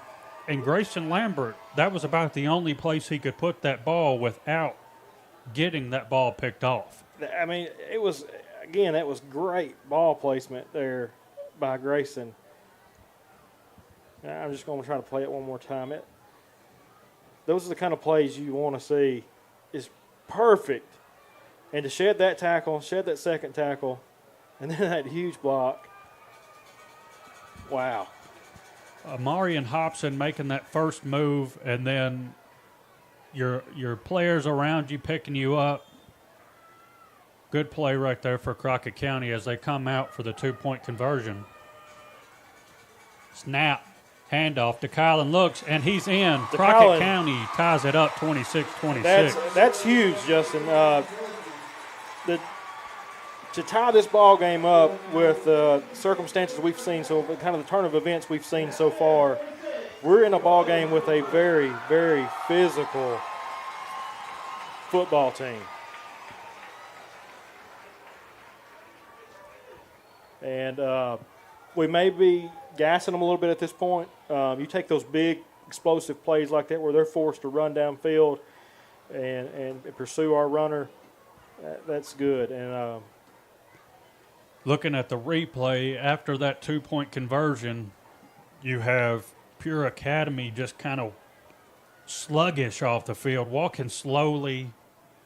Yeah, and we'll show that play again. I think it's needed. You've got that big freshman coming in, a wide open hole. Just a great 2-point conversion there. They're getting tired. They're getting frustrated. Our guys are getting pumped up. The kind of momentum is beginning to shift a little bit, and that's a good way to go into halftime. If we can just hold that momentum and keep things in our favor for the rest of the 3.5 minutes to play.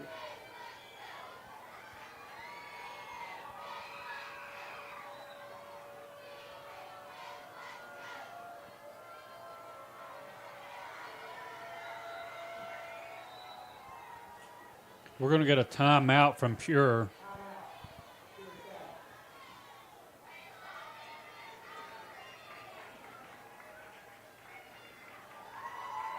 You know, one thing I'm really enjoying about this team is their depth, as far as the Crockett County's depth. And not only that, but the ability to play young guys and for them to get that varsity experience. Not many sophomores, especially freshmen, get the experience that they've gotten in a season like they have this year, and it's going to benefit them as you know they progress through high school. So Amarian Hobson, who just busted that one, Right. he is a sophomore. Mm-hmm. Demo Pickens, who busted a big run, sophomore. DeKylan, freshman. Yeah. Grayson Lambert, junior. Right. And his brother. Junior. Deuce Greenhill is, I believe, a junior. Right. Jake Knox, sophomore. And you're going to see a lot of the same guys you're seeing this year come out and play again next year. And they're a good ball team right now. They're not a bad ball team at all. They're great. Willie Walker, who's dealt with a little bit of injuries, Mm-hmm. he is only a sophomore. Right. So next year they could very well be a force to be reckoned with. Hurst boots the ball deep again. They're going to get the touchback. And field position is everything. Yes. Field advantage is everything. And when you have your kicker booting the ball into the end zone every single time, I would love to see this against Haywood, against Fayette to finish out the regular season. Yes, absolutely. So Pure Academy coming back out. Crockett County tied the game up. It's 26-26. 3 minutes, 26 remaining. Pure Academy goes under center, snaps the ball, hands it off. And they're going to get him for a face mask, or I don't know. I don't know either. No, It's going to be on Pure Academy. they're going to hold. They're going to call a hold. Holding. 51, offense.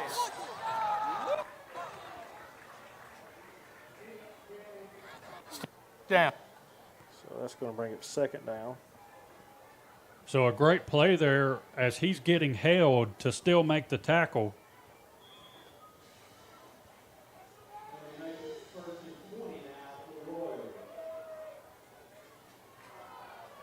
So now Pure Academy's got a long drive before first down. They're first and 20, and can't be underestimated by no means. But that's gives us a good advantage there. Under center, snaps the ball, hands it off, and he's hit hard. Fumble, ball on the field. I think Crockett County may have recovered that. They Crockett did. County comes up. Fumble on the play, recovered by Preston Lambert for the Cavaliers. Way to go, Preston Lambert. What a great job of getting on that ball. He was hit hard. Hard. Lambert comes up and smacks him and then recovers the ball. And you got to think, what is Pure doing? They're changing things up when they've ran the ball so they've had well. some success. They go under center. I don't know what the And deal the is two with plays under center, they've got stopped in the backfield. it. Right, and they're running that one tailback back there that's not number 2. I don't know if maybe 2 is out of the game, but Getting a breather. he's back on defense. Lambert sends Demo in motion. Keeper fights forward. Falls to about the 3-yard line. You know, early on in the game, we discussed turnovers may be a big part of this ball game. We've scored off one turnover with an interception. Now we have that fumble recovery. Be nice to see a score right here. We have great advantage for doing that. We're going to have to drive our feet here. It's hard to get to the outside because both those outside defensive ends are fast, they're strong, but we've had some success with them. Lambert set the snap. Hands off Greenhill. Greenhill jumps in. Signal. I haven't seen the signal yet. Have you? I assume he scored, but I never seen a signal. I never saw a signal, but Craig's calling a touchdown. So we're going to put it on the board. Crockett County. Crockett County goes up 32-26 with the extra point set to come.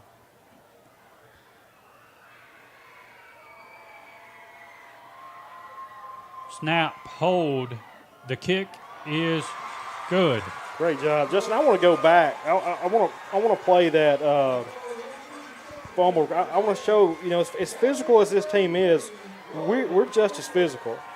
And you know, that fumble recovery is going to be right in here, right in here.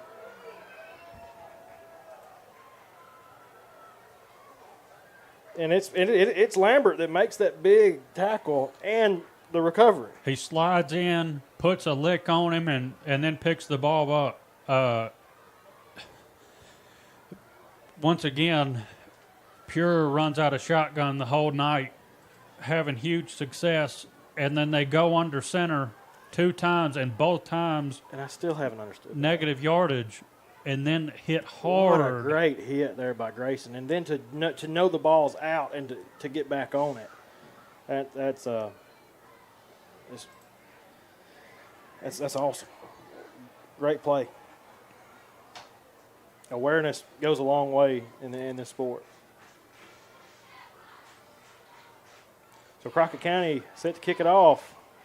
Your score right now, Crockett County 33, Pure Academy 26. And Pure is lined up a little bit deeper this time. Number 2 standing on the end zone. Hurst puts it up.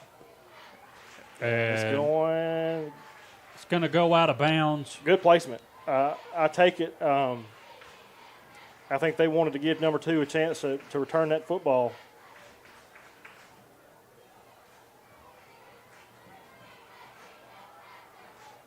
I really don't want to give him that opportunity right here, especially right before halftime. There's 2 minutes left to play here in the first half of football. What are we redoing it? Looks like we're going to. Yeah, looks like.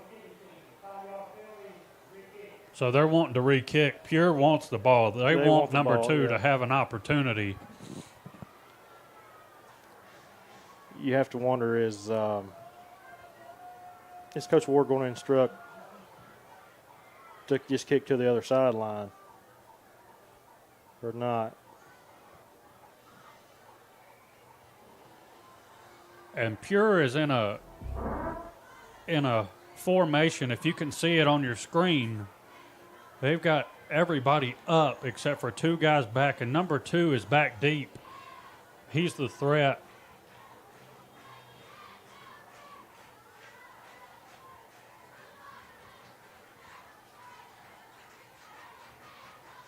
And he boots it almost like an onside kick where it's picked Stay up. in your lanes. And he tries to run to the other side of the field, and We have a Cavalier down. we have a hit right here on Austin Carroll. Almost a blindside block. Yeah, big hit. But he's up. He's walking himself off the field. Love to see that. I kind of like that decision there by our coaching staff.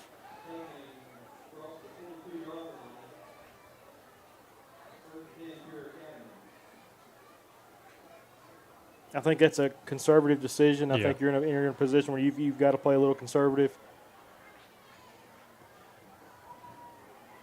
Pure lining back up under center.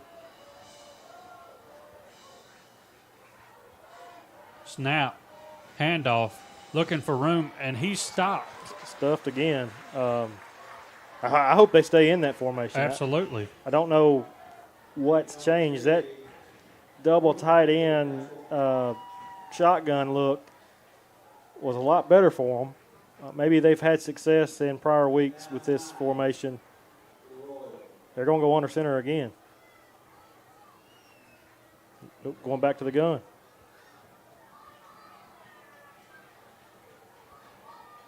Snap, high snap. Number 2 picks it up, looks to pass. He's going to try to pass the ball. Throws it. Demo nowhere, and we got a flag There on is the a play. flag on the sideline. I don't know what that was. Not a late hit. It's on Pure Academy, I believe. Penalty flags on the play. I don't know what that penalty is.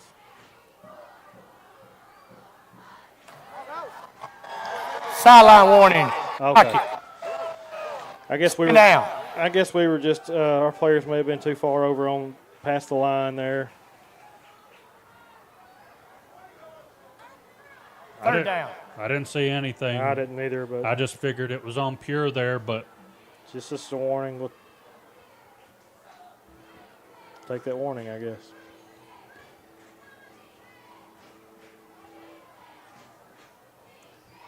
Under center again. Pure snap. Fakes the handoff, rolls out, passes it, has a man. A big man. He's Amarian trying to run him down, and it's Almost a has- touchdown. Justin, Have they changed centers? Is that what the problem is? You know, that might be it. I don't know. I don't know either. Because they haven't had snap issues. But pretty good ball there by a very big tight end to receive it.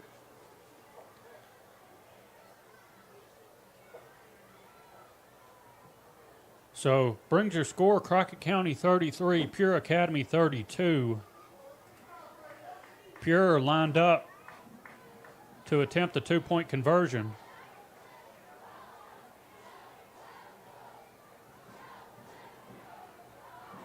Snap, kind of high.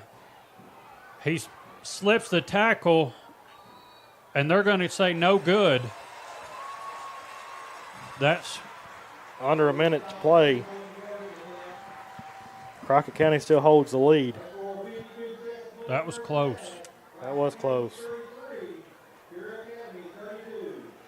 And I think Pure was pretty convinced that they scored. So now you look at it, you start to see some difficult snaps for number 3 to handle. So you wonder if fatigue is starting to set in.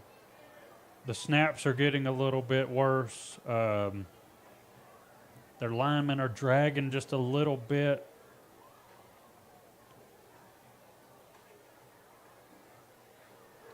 DJ Brewer's texting me now, says that that penalty we saw earlier in the first quarter, where that questionable, we didn't recognize what the penalty was. He said it was a block in the back. It's from what he saw. I guess he saw the signal that we didn't.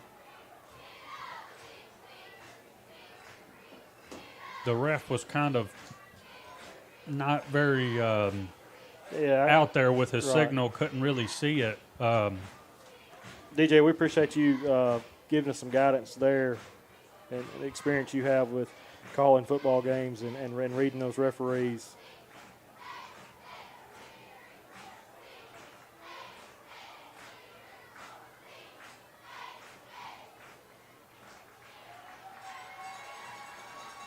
So number 3, your quarterback for Pure, your kicker for Pure, set to kick it. Here it comes. And Willie Walker will fall on it.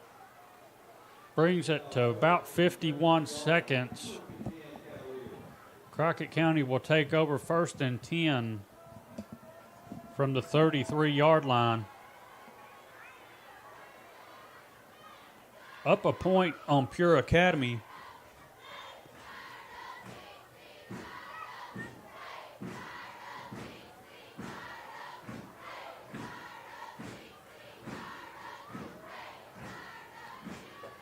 Crockett has trips right. Deuce Greenhill lined up with Grayson. Snaps the ball, rolls out right, looks to pass, and he Incomplete. He threw an interception right there that was dropped. Yep. And Crockett County avoids a big mishap there as Pure Academy drops the interception. Crockett County is going to stay in trips right. Deuce Greenhill lined up with Grayson Lambert. Play is in. Snap. Handoff. Greenhill busted. Oh, my goodness. And he's gone. 40, this is huge. 30, This is 20, absolutely huge. 10. Touchdown, Deuce Greenhill. That is an unbelievable turn of events there. Great play. Just great execution. I can't say enough about what that play means to this ball game. Puts Crockett County up 39 to Pure Academy's 32 as Hurst is set for the extra point.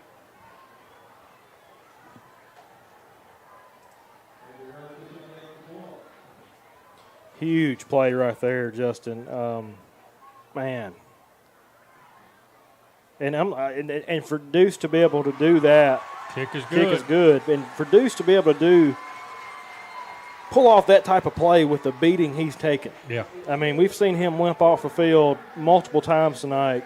We've seen trainers working on him a few times. We've seen trainers working on several players, but our starters are still out there. So you see down there as Deuce takes it into the end zone, he runs to the fence. As he's slowing down on the fence, he has a bunch of young kids coming up to the fence, giving him high fives. That's good to see. So we're going to watch giving that. them a high five back. We're going to watch that play again because it is unbelievable. Just crazy. And we've seen number 2 speed, and number 2 couldn't catch him. And here you see the kids coming up. High fives all around. And for Deuce to take the time and do that because, I remember being a small kid playing in that same end zone down there and looking up to these guys that were out on the field, hoping to be in their shoes someday. And what a cool thing for him to take the time to go acknowledge them. So Hurst set to kick off. Pure has number 2 back deep. Number 12 back deep. And Hurst kicks it. Has an opportunity. Here comes number 2. Looking for room. And he's wrapped up. Good job by the Cavaliers there. Shutting down a very athletic returner. Our special teams have played well tonight. We did have that one PAT that bounced off the upright. That's the only mishap we've really had. They've covered pretty well. We had that early first play out of the gate, where they recovered. But I think we were really caught off guard by that. And the bounce was weird. The bounce was weird, and it was a mishap. But we've recovered from that, I think, and our special teams are playing well. Back under center for Pure Academy. Snaps the ball, hands it off up the middle, hit hard.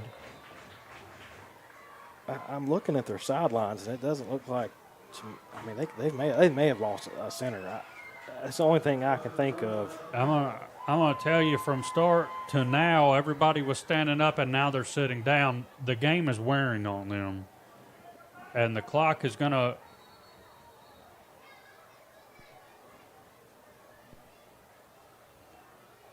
Let's see. Refs call the play. Timeout. Pure got the timeout in. But you can see the game is weighing on them, the lack of depth. I'm telling you, if this team had depth, if they had a little bit more discipline, they would be hard to put up with. And, football is an emotional game, and it'll take an emotional toll on you if you let things. And I think it is taking an emotional toll on them. They can really have big plays at certain points of the ball game. And they've done that. I mean, just that pass play to that tight end earlier was a huge play. But consistently, not so much. The physicality, I think, is what they're bringing to the table that's made the biggest difference for them and kept them in this ball game. And it kept it so competitive. I think just overall efficiency and effectiveness, I think Crockett's done the better job.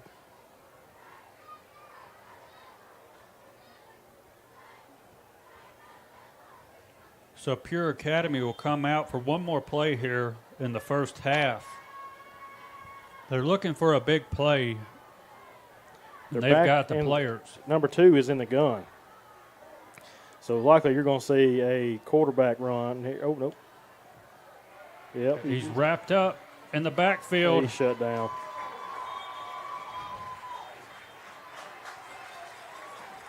And the play is called dead. Crockett County goes into halftime up 40, Pure Academy 32.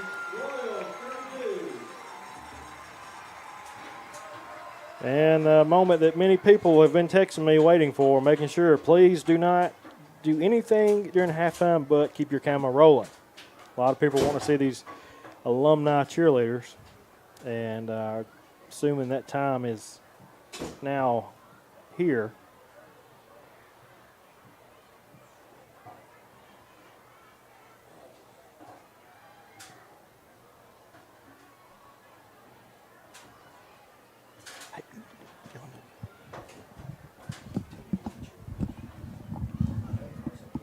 going to communicate with our cameraman here to make sure we get visual on those alumni cheerleaders. Right now, I think there's going to be recognition on the field for maybe a Jamar Turner softball team that he coaches.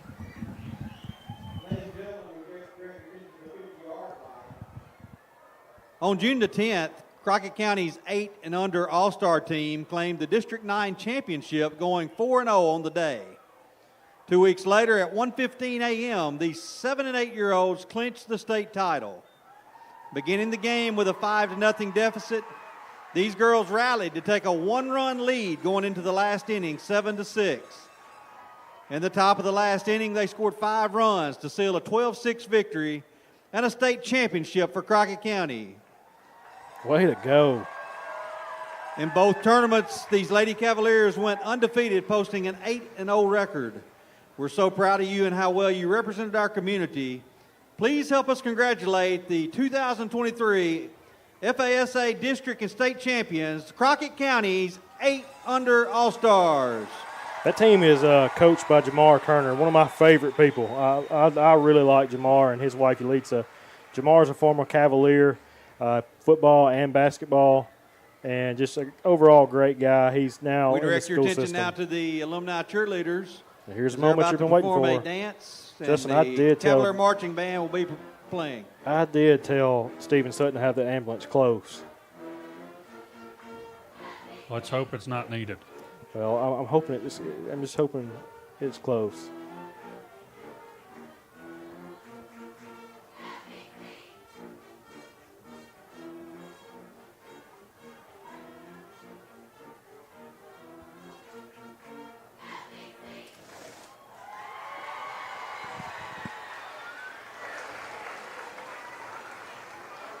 And Stephen Sutton, he's down there on the field. I guess he's as worried as I am.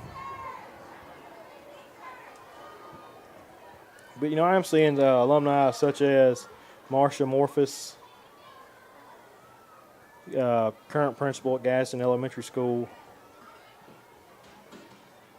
Of course,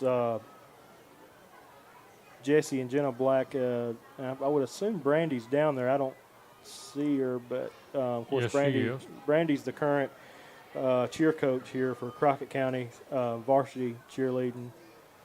I would imagine Ellery is also in there, who is also cheer coach for the varsity.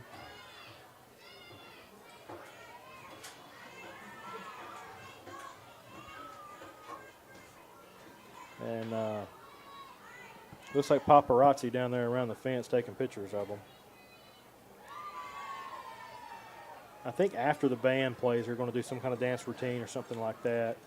But you'll notice tonight the band is also in their pink. They're not in their typical uniform.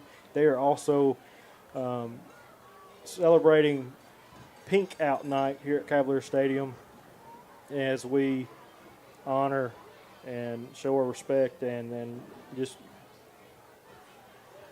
bring to just awareness to breast cancer and cancer in general even. And what a great thing by Crockett County High School to do that. Please welcome to the field your 2023 Marching Cavaliers. It's great that the sponsors were involved in that. Very fortunate to be able to Marching sponsor Cavaliers that. under the direction of Leah Faust and Karen Barker. Additional staff includes Chloe Lawler, Joseph Gowan, Miranda Long, Anthony Taylor, and Meredith Veach. The 2023 field show, Step Right Up, is based on creepy circus that lures in the patrons and never lets them leave. It features Mozart's De Array, Tears for Fears, Mad World, The Fellas' Ritual Fire Dance, and Fusick's Entrance of the Gladiators.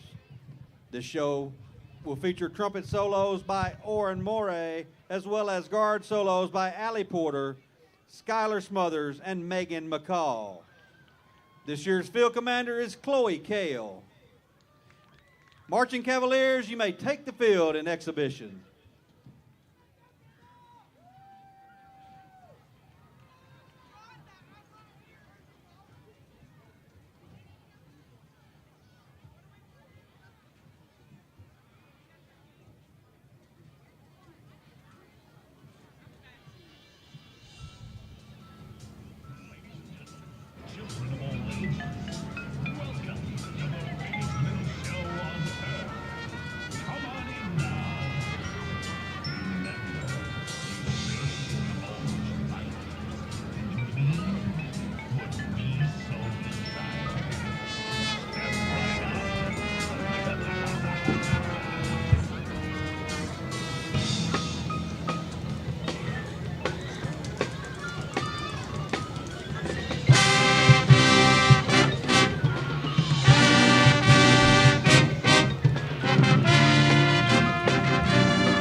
Ladies and gentlemen, once again, welcome to the field, our Crockett County High School alumni cheerleaders.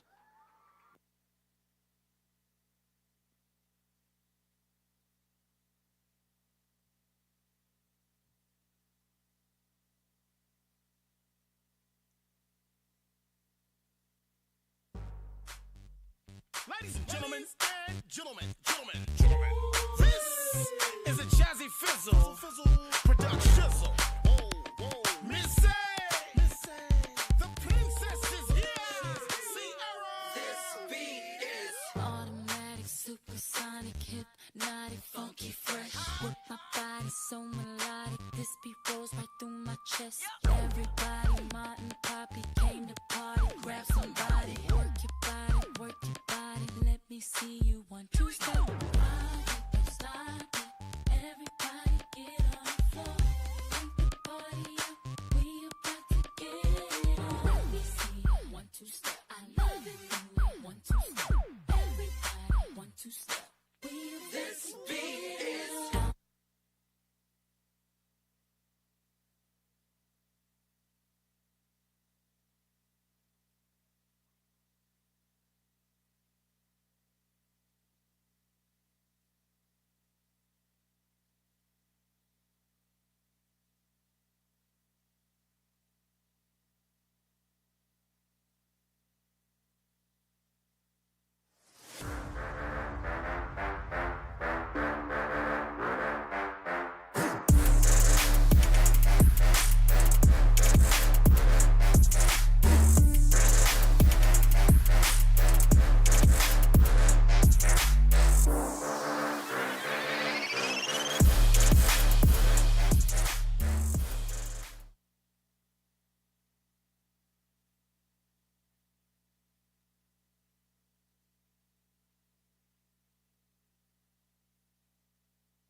Hey, football fans, I'm Lauren Wiggins.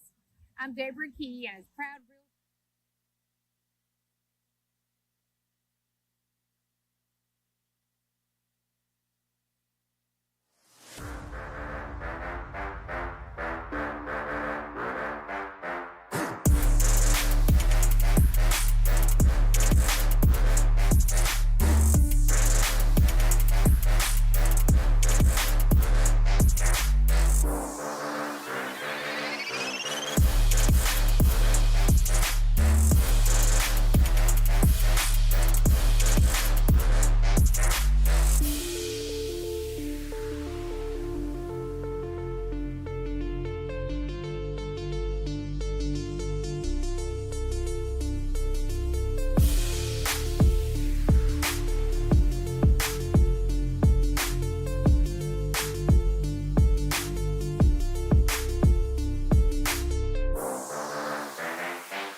for the jerseys and uniforms that are being worn tonight. Bank of Crockett, Bell's Depot LLC, Cavalier Pharmacy, Mosier Family Fitness, Longworth PPC, El Mocajete in Bells, Alamo Learning Academy, Foundation Bank, El Mexicano in Alamo, The Spot Eatery, All Seasons Refrigeration, Troy Matthews at Farm Bureau, DJ Brewer at the Medina Funeral Home, and Josh Dillon, the nephew of Rachel Calanesian, who all this is done in memory of tonight. So along with all other breast cancer survivors and those who did not survive, we honor those tonight.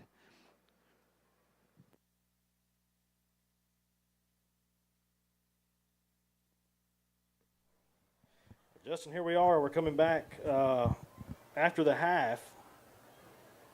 So far, from what I understand, there were no alumni cheerleaders injured in that dance routine. That's always a plus. But our Cavaliers are back here on the field, and we ended the half on a good note. We had some struggles there early in the first quarter, and I think we've stayed resilient to this point of the ball game. I think that resilience needs to carry over. You're looking at a 40-32 ball game, still a very, very close ball game. But they're going to have, now that they've fallen behind, Pure is going to have to be consistent with that 2-point conversion attempt every time. Yeah, there's no doubt about it. With them not having a kicking game and going for it, you look at their offense as a whole, and they were picking up anything they wanted when they had a lot of field. Right. On those short to the goal line, short distance, they don't have much success. No, they don't.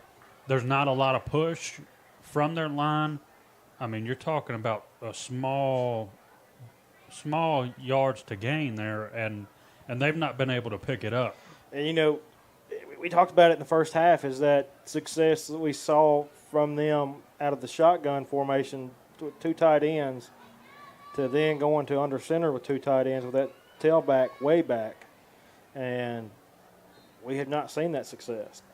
I don't know what that change is it comes from. I question are they having an issue with maybe their usual center? Because we saw that botch snap that cost them. It could be a very interesting second half. Right. I mean, it could go either way. The Cavaliers are going to have to be physical. I think that's the key to this half, because I can guarantee that Pure is going to be physical. I'm, counting roughly 19 players over there. Right.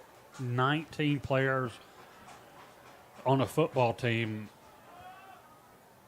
I mean, that's not good when majority of them, as we said earlier, how do you know that, let's just throw it out there, 68, how do you know that he's game ready? And 11 of their players and maybe a few are going both ways. Right. I mean, we'll have to see here. Crockett's going to kick off. They're up 40-32.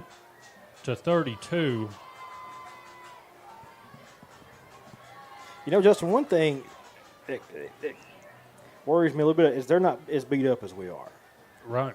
We're pretty beat up tonight. We've taken some hard hits. And Hurst kicks it. Squibber. Keeping it away from that number 2. Right back to that number 18. A couple missed tackles there. We don't need that, but overall keeping it out of number 2's hands and not taking that risk. Good call there. Good placement. Just we can't miss those tackles.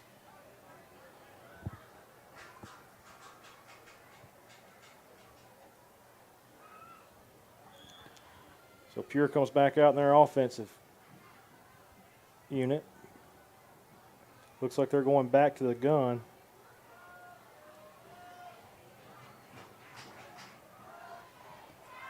Back out of shotgun.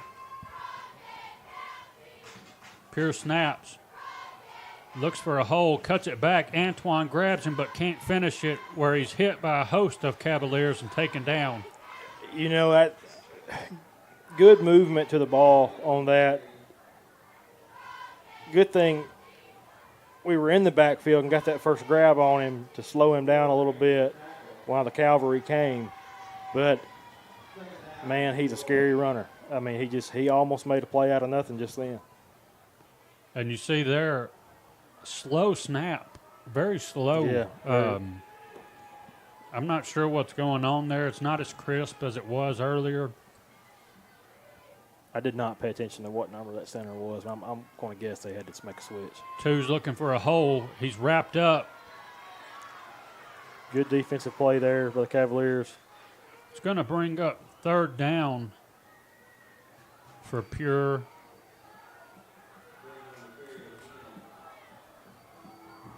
We need to stop here. That'd be a good start to the second half. 3rd and 2 on the Pure 45. Cavaliers looking to make a stand here. Here's the snap. Handoff. Right at the sticks. Don't know. Looks like he picked up the first down. It looks like Carson just got chunked out of the pile there.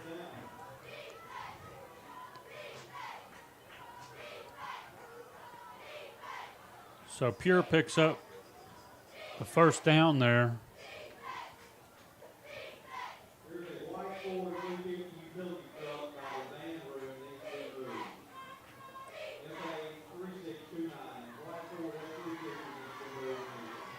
So they're still in the gun. Here's a snap. Handoff. Looks for a room to run. He's wrapped up.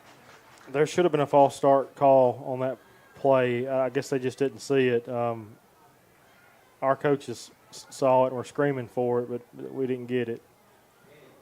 But he absolutely jumped.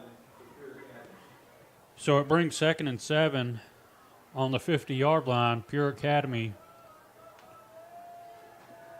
comes to the line.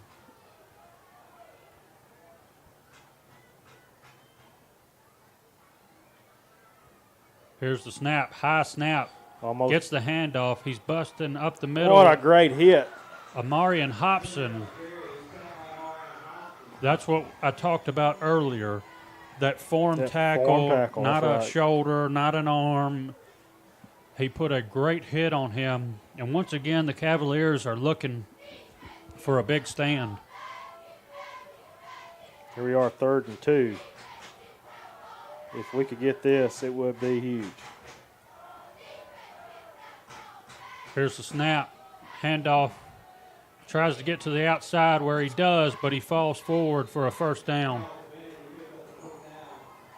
This is kind of the first slow and steady drive we've seen out of them. More of a, they look a little bit tighter than they did at the end of the first half. Taking their time in the Right. huddle. Up to the line. Pure Academy getting ready for the snap. Here's the snap. Hands it off. He looks for room. Still on his feet. And that's the pushing, not wrapping him up and putting him down. It's those fundamentals you've got to focus on. You can't. This is a complex game and a lot to watch, but you have to go back to the fundamentals.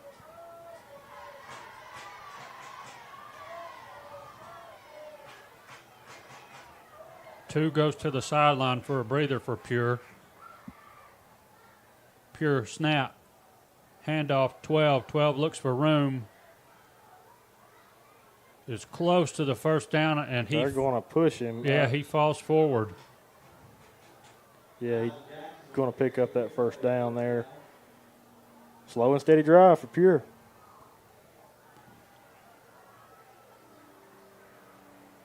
DeKylan coming in the game on defense. Contravion Price coming to the sideline.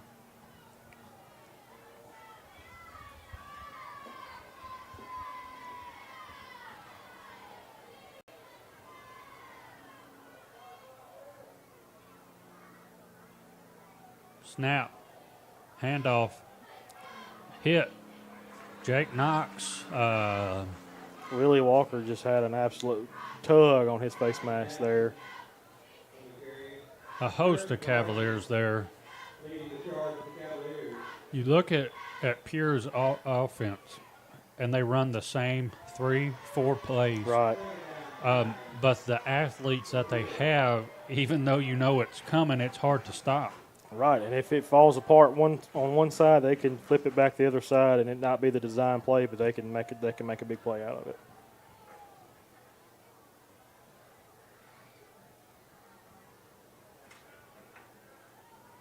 Snap. Same play. Way to get back there on that football. Lambert comes into the backfield, reads the play, comes into the backfield, wraps him up for a great play for Crockett County's defense. Going to bring up another third down. Justin, there's a cool little thing that they built in class today. You know how Coach Brady is. I'm going to play this real quick. It's third down. Let's go. Brings back some good memories.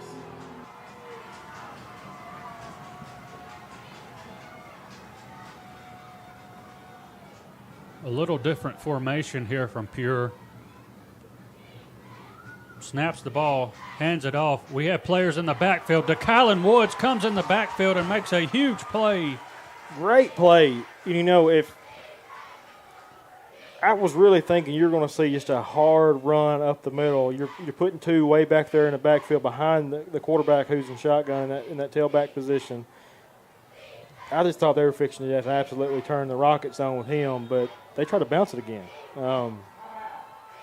We haven't seen a lot of runs inside the tackles. They're mainly bouncing because I think our interior is doing a great job of gap control on the inside. So it's forcing them to those outside guys. And like Willie Walker, he's been in place all night. You know, they're not wanting to run to his side as much. But I don't think most of the plays that they've had success on, they were not designed the way they Number out. 2 starts one way, sticks his foot in the ground, and cuts it back the other way. We've seen it many times where he's running straight to A gap, and he runs out in D gap. You know, Yep. and that's what you have to watch an athlete that has the ability to do that. Yeah, he's very talented. Very much so.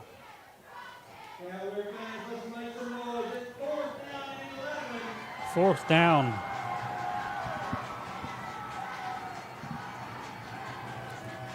Again, number 2 is going to line up deep in the backfield. Now he's going to step up to the side of the quarterback there. Fourth down and long for Pure. Here's the snap. Handoff. Number 2's running hard to the outside where he picks it up and more. And that is a touchdown. And a flag. Horse collar, Yep. but it's going to be declined as Pure scores on a 4th and long. What a run from number 2 as he turns on the jets and he runs the ball hard there. I mean, just he's a great athlete. I'm going to replay that real quick. Wow, he's a great athlete. You can't deny him that. And to fight through the horse collar, Yep. I believe that was Antoine horse collar on him. I think you're right. I didn't see the face I mask. didn't see the face I mask. saw the horse collar. But either way you cut it, a big run. And they're going to attempt 2-point conversion here. Which would tie the ball game up again.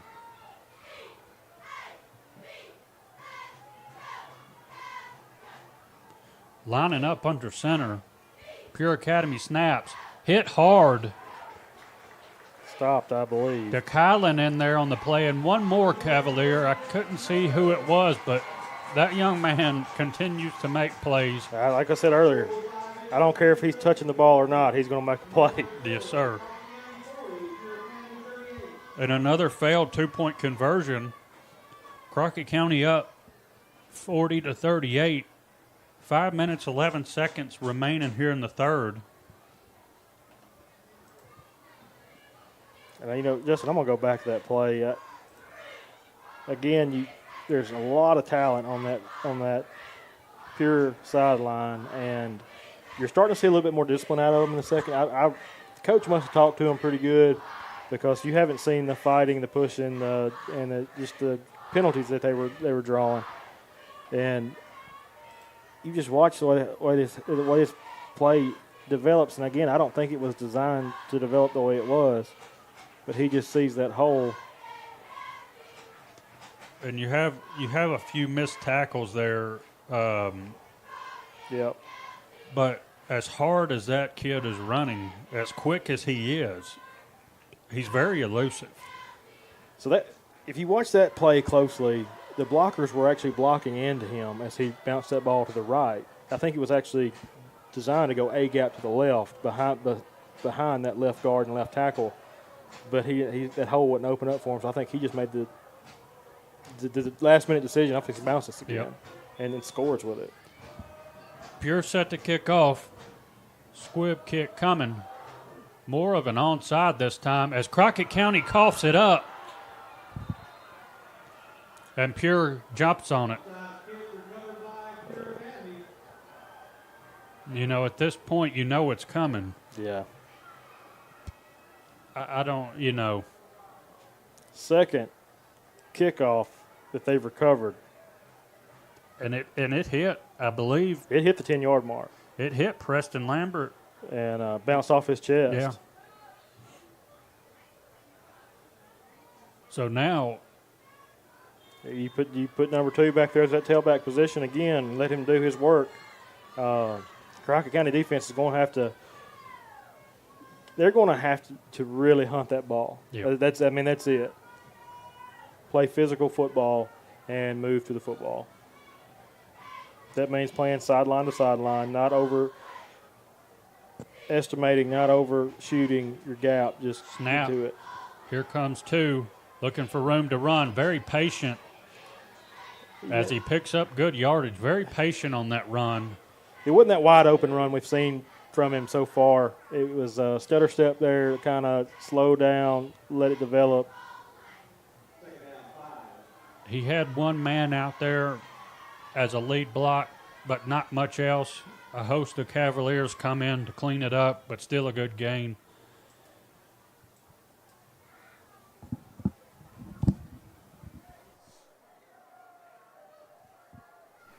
Pure up to the line.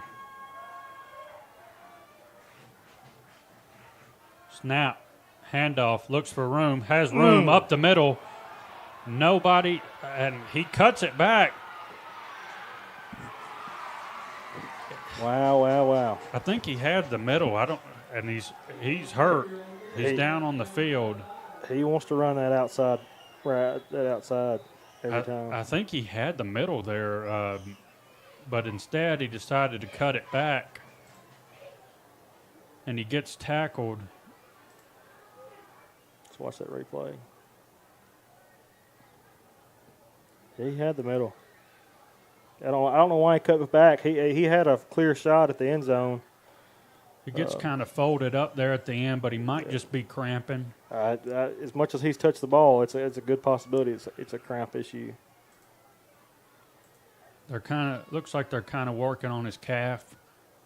Our trainers are over there. Got to him quick to help out their sideline. He's up.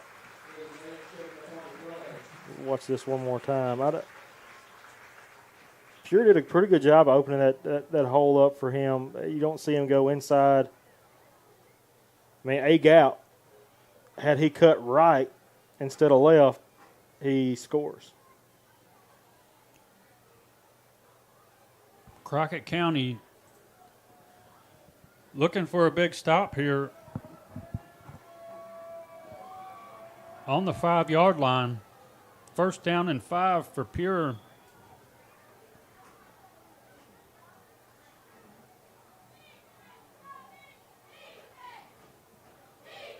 Snap, handoff, blindside block there, and they get it as Willie Walker drags him down out of bounds, and that's rough. That's to Kylan. Yeah. There is a penalty Was flag it on to the Kylan play. that got hit, or was it Antoine? Not exactly sure. There was several over there in the area. I seen a 2. It might have been Antoine that got blindside. It was Antoine. It was Antoine. I seen the 2. Several Blindside Cavaliers. block. Offense. 15 yards from previous spot. First down. And at this point, your key players getting blindside block, getting hit low. You cannot afford an injury. First and goal from the 20 now for the Royals. Antoine comes to the sideline, a little shaken up. And he's taking some hard hits too. Under center. Snaps the ball, rolls out, quarterback keeps, looks to pass, and it's caught. Wow. Touchdown. So in big yardage situations, Pure has come up with huge plays. It's going to bring the score 44-40 as they attempt the 2-point conversion. We haven't seen much passing out of them, but they've been successful with it when they have. The very first one gets picked off, and then the next few are touchdowns. Yep.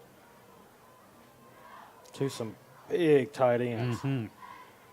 Snap, handoff, and he's going to get this one. It'll put them up 46 Pure to 40 Crockett County. Justin, I'm going to go back. I'm going to replay that pass. Pretty well executed there by Pure. Good roll, good footwork. Puts it right where it needs to be. They score again. That's a big target and a Yes. very good placed ball. Yep, it is.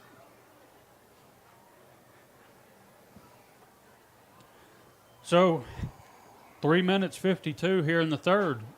Crockett County's offense really needs to come out and make a play, but we need to recover this onside kick that's coming. Yes. You know it's coming. You know it's coming. And they've had success with that. The shorter, the more success. So we've sent several up to the front line. Antoine, Preston, Lambert, Gabe Dupree, and Deuce Greenhill on the other side, trying to get some hands out there to pick the ball up. Here it comes, and it puts it a little bit deeper where we fall on it. Marion Hobson falls on it. Cavaliers have to respond here. Yes, they do.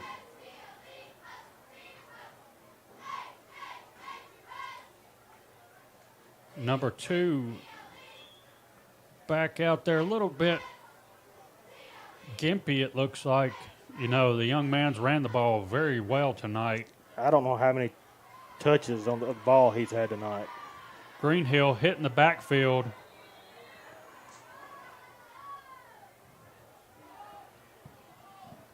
That play did not develop.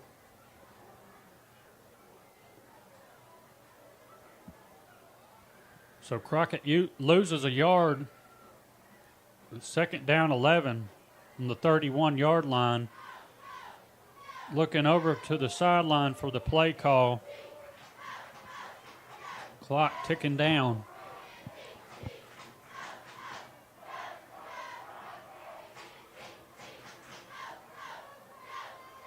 Snap. Pickens has room. He's got his jets turned on. And he's They clean it up quick. He had room to run, and the big physical number 14 closed the gap quick on that. He did. You're seeing a pretty good defensive series here, maybe one of the better we've seen tonight from Pure. 6-point ball game.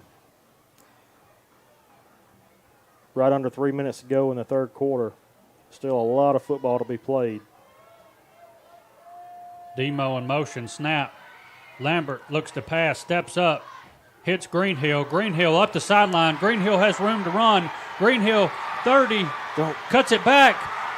20, great. 10, Great. 5. That's a great Greenhill run. falls into the end zone for a Crockett County touchdown. Great play by Deuce Greenhill. So they shot the gap with a linebacker fast. Kind of folded down what blocking Lambert had, but Lambert managed to get out of the pocket, get that ball off, and what a run. I mean, making something just happen. Great vision. And great blocking downfield. Man, that was snap, kick. And he squeaks it in. He squeaks it barely. So I want to watch that play again, Justin. And I think it's important that we pay attention. You'll see. I think this is the right play. Yeah, you see this linebacker. He's getting ready to shoot the gap. He comes in hard, and had he went after Lambert, great block. Great. Watch the. Hang on. Watch this block that's coming up right here. Bam. Save the day. Great offense right there. You've seen Greenhill with a little bit of vision to slip behind the oncoming defender. As he slips behind him, Lambert steps up, he finds him, and Deuce takes care of the rest as he puts Crockett County up 47-46. Big play there by Crockett County. A huge play. I mean, that could have went wrong. That could have went bad. Ultimately, the linebacker that shot the gap fell for the play action and went on and made that tackle on our running back, and that opened things up for us. And then from there, it was vision and downfield blocking. Here's Hurst set to kick it off. Puts a big foot into it, where once again he does not give them a chance to return the ball. You've got to give it to Hurst tonight. He's had great kicking tonight on the kickoff team. He's got those touchbacks over and over again, kept the ball out of number two's hands. He hasn't had a chance to return that ball tonight. Again, I'll repeat myself and say he is a first-year kicker. So Crockett County's defense is faced with the task of slowing up the Pure Academy offense. Which is not a simple task. And it could not come at a better time to stop them right now. Right now is the time. You've got them. The freshness of halftime is wearing off. Snap, handoff. He's looking to cut it back. Again, he looks at a gap, but I think he had some room in there, but he decides to cut it to the outside. Dupree stays at home on that play. And that's what we've improved on, I think, since the first half, is that stay-at-home logic of, if he cuts it back, I'm here. Don't over-pursue. So, brings up 2nd and 9 for Pure Academy. Clock under 2 minutes in the third quarter.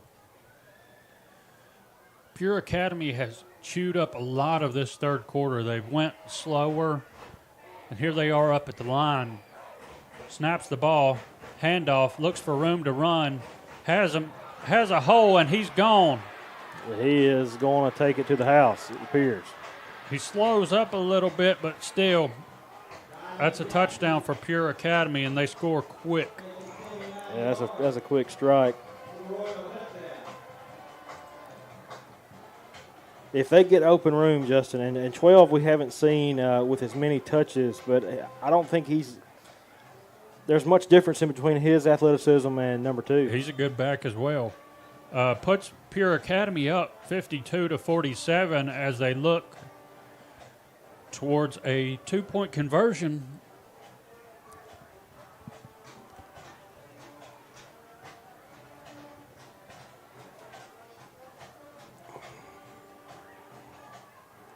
Crockett County really needs to stop right here. These 2-point conversions are. They will catch up with you. There's going to be a Flag on the play. I didn't. False start. False start on the offense. 5-yard penalty. Replay the try. Pushes them back 5 yards. And I don't know if that may be an advantage for Right. them, honestly.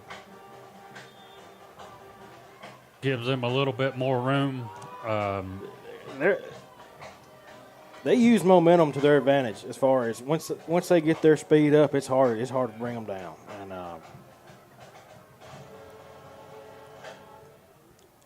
shorter goal distance is really towards our advantage with them, I think. Break huddle up to the line, snap the ball, and they're going to have another flag. I think they try to beat the play clock on that. Replay the try. Give them another false start.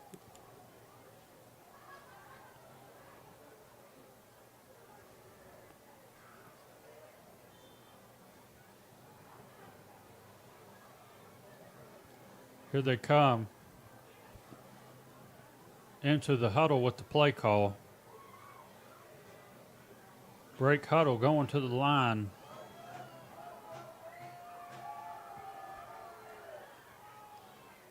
Snap, handoff. He tries to cut it back, and he does, and he's in there. He's going to take it in. It's that number 12 that scored the initial touchdown now converts on the 2-point conversion. Coaches were a little upset there. I know we were in the backfield. Might be asking for a hold. I don't think they're going to get it. No. So, I want to go back to the touchdown play. And like I said, 12's not somebody we've seen a whole lot of. And he plays designed for the outside. He finds a way to cut it back inside. And, man, the speed. I mean, those are fast guys that are chasing after him. And pretty impressive. Puts Pure Academy up 54 to Crockett's 47. High-scoring ball game here. And once again, Crockett County's offense is tasked with coming out and making another play. Yes, sir.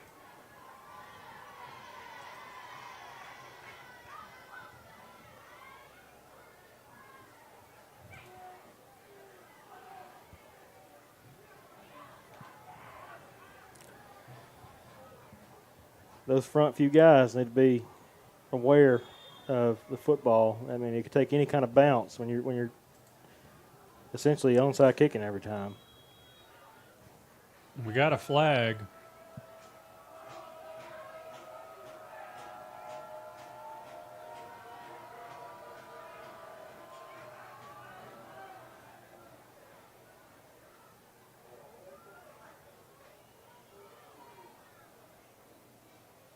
They're saying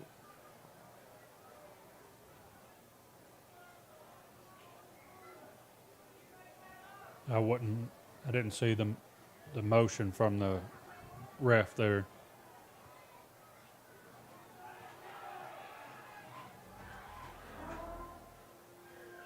I was looking down. Yeah. It's not a typical point in the ball game where you see a flag. I was looking down at see who was up front for the Cavaliers. And he kicks it a little high, a little deep, and it goes out of bounds. Crockett County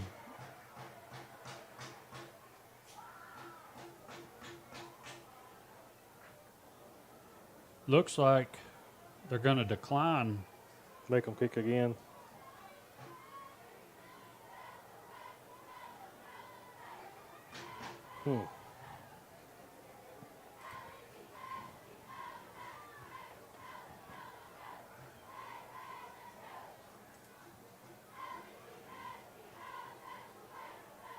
So we're setting up the kickoff again.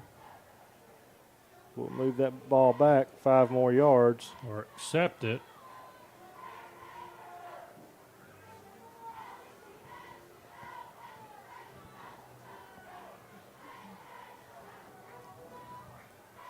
And here we go.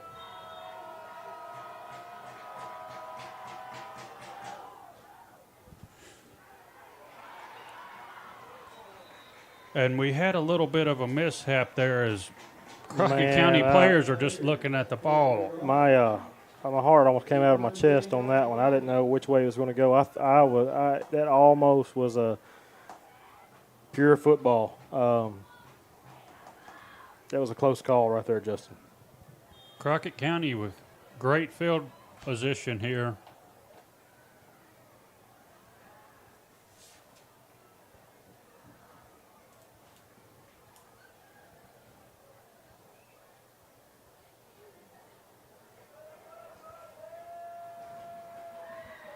Lambert ready for the snap. Keeper fights for some yards. He's going to lose. Looks like he loses a yard. Again, I think Lambert's playing it smart by not trying to be, too elusive tonight. I mean, the way that the physicality that they're bringing and then how low they're hitting could definitely bring on an injury.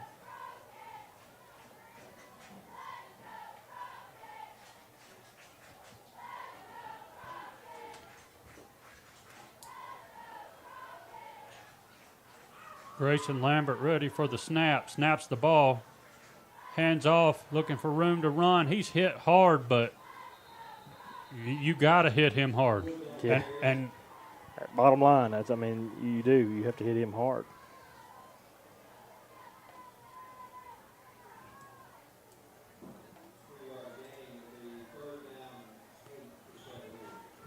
it was a small game, but he earned it. Yes, he did. So the clock here is going to wind down. I think the Cavaliers are going to take this to the fourth quarter.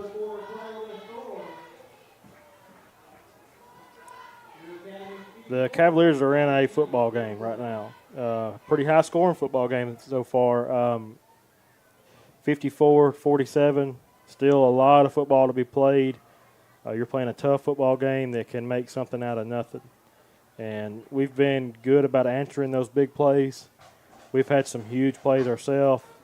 But it's going to come down to we have to have more big plays than they do. That's it.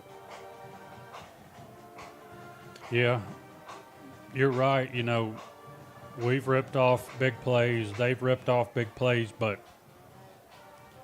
at this point, it's almost like who makes the last one. Who comes up with the last big play, and the last one to come up with that big play will win the ball game. Right. You got to get something out of this offense right here on a third down. It'll be 3rd and 8 as we start the fourth quarter.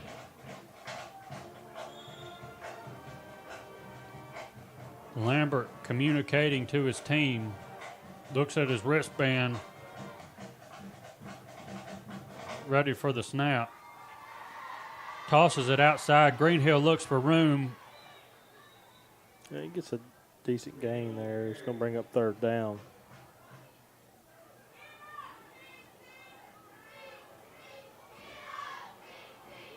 But, the crowd's really into this ball game. A lot of people very invested in this. This has been it's been a fun ball game to watch. And, I think the Cavaliers are being very resilient. So it's a big 4th down for Crockett County. 4th down 4. Got to get the play in. Going to call a timeout. Crockett County. Crockett County will take a timeout.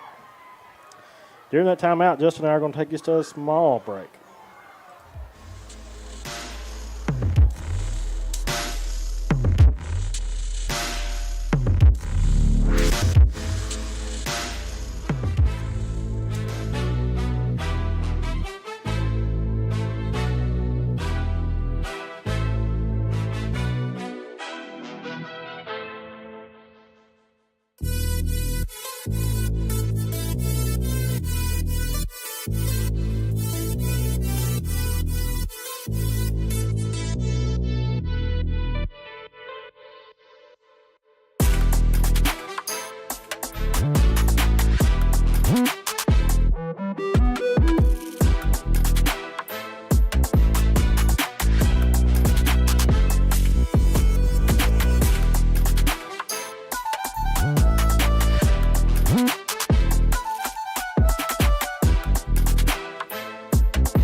Back.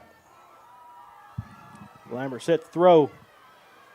Scrambles out, throws it up, has a man. Oh my goodness! Amarian Hobson. You have to hand it to Lambert on that. He had contact on him and was somehow able to complete that play. Cavaliers really need to get on the ball fast right here. Seeing a little bit of hurry up by the Cavaliers. Snap. Handoff. Greenhill looks for room. Nowhere to go. He's trying to, that was a gap, left side intention that he cut back right a gap. Pure Academy trying to say they came away with the ball. And we have a Pure Academy player down. It seems that maybe he has lost his breath, maybe. And while he's being looked at, we're going to go to another, just real quick break.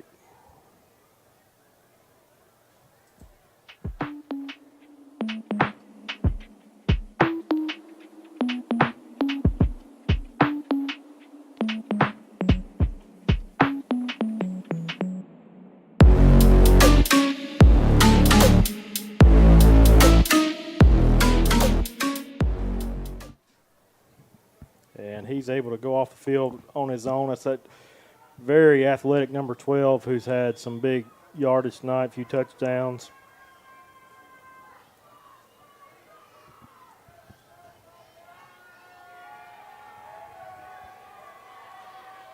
So Lambert looks at his wristband, ready for the play. Sends Demo in motion, snaps the ball. Demo looking to hit the outside, cuts it up. What a great run. Move. I mean, we got a flag on the play, maybe a face mask. Demo just turning those jets on and hitting that hole wide open. That first down, Brock. That made a huge difference. First foul. Face mask on the defense. Half the distance to the goal. First down. That's going to give us good field position right there by just a mistake on Pure's side. And I think it's that physicality that they bring. They bring too much of it at times. Yeah. And you look at a player like Demo who's small in stature. Right. And maybe your hand is just maybe say I see what you're saying. It's just right there in his face mask to begin with. And there's some big boys, man. That defensive line. Demo in motion again, snaps the ball. Greenhill hit quick fumble, and he gives it up. Pure Academy recovers the ball as Greenhill fumbles. Turnover. And right now, the past 3 or 4 defensive possessions, you've said Crockett County needs to come up with a stop, and I can't stress that enough right here. This is a have-to situation. You're in the fourth quarter. They're up on you. You really don't want them to get a 2-touchdown lead on you at this point in the ball game. We're going to have to see some good defense here. Pure up to the line, ready for the snap. Snap the ball, handoff. Two's looking for room to run. Hit hard. That's a good defensive play. That's the type of plays we're going to have every down.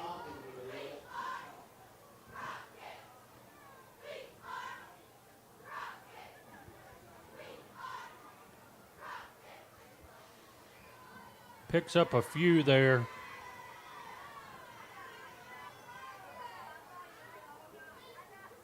Once again, they're staying in the huddle for a long time. They're eating up the clock. Yep. They've really eat up a lot of this second half. Here's the snap. Handoff. Looks for room to run. Nowhere to go. Great defensive play again. Just moving to the football. Good job there. But again, that discipline of staying at home on the other side is going to be crucial. If they cut it back, you have to have a man over there. We've had a few times where we've had them in long yard situations, and they've made big plays. So right here, right now, our defense has to respond.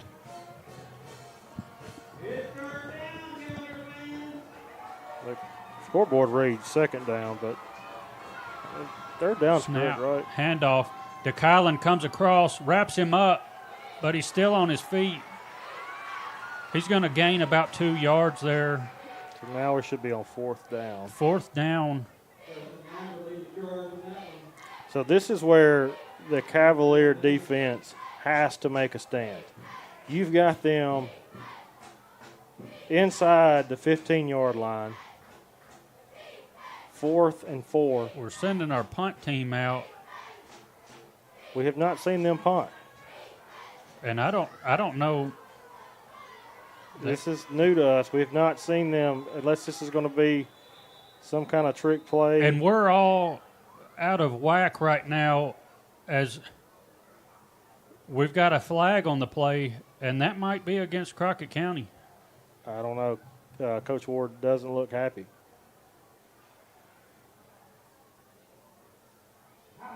They gave him the timeout. They gave him the timeout there, but they were trying to get a player off the field, it looked like. And we were in punt formation, and it didn't look like they were ready to punt. Yeah, I don't know what that was.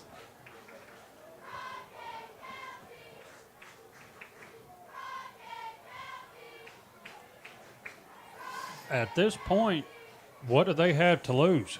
They're up 7 points. Right. They've not won a game all year. You've got, you're inside 8 minutes left to go in the fourth quarter. We haven't seen any kind of kicking game to speak of. I don't see them kicking the ball, punting the ball away. This is going to come down to. It does not look like they're ready to punt, but we're still set up for it.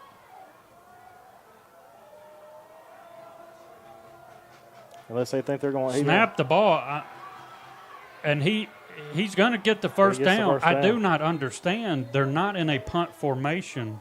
I don't know. I'm not getting that. They are not in a punt formation, and we line up in punt formation as Pure Academy picks up the first down.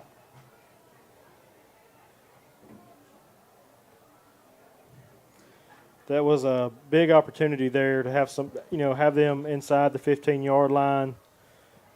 Fourth down, 4 yards to go. We had a good defensive series right in that set of downs. I hate to see that. Pure Academy ready for the snap. Snaps the ball, hands it off, looks for room to run. He bounces it. What a move. And he's hit. I mean, the guy's good. He's impressive. Just being able to move, like you said right then, it's unbelievable. He puts his foot in the ground, and when he cuts, he's great. Yep. Cannot deny him that. That'll bring us to second down, 5 yards to go for Pure Academy.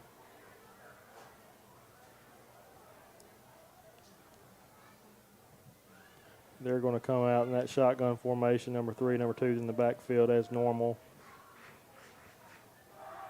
Here's the snap. Looks like they didn't call it, but I was looking for a false start there. That's being consistent where they're jumping and we're not getting the call, and maybe it's maybe they just can't see it. I don't know, but I see it. 3rd down and a small 1 here as Crockett County's defense has to make a play. So we're back at the 3rd down situation.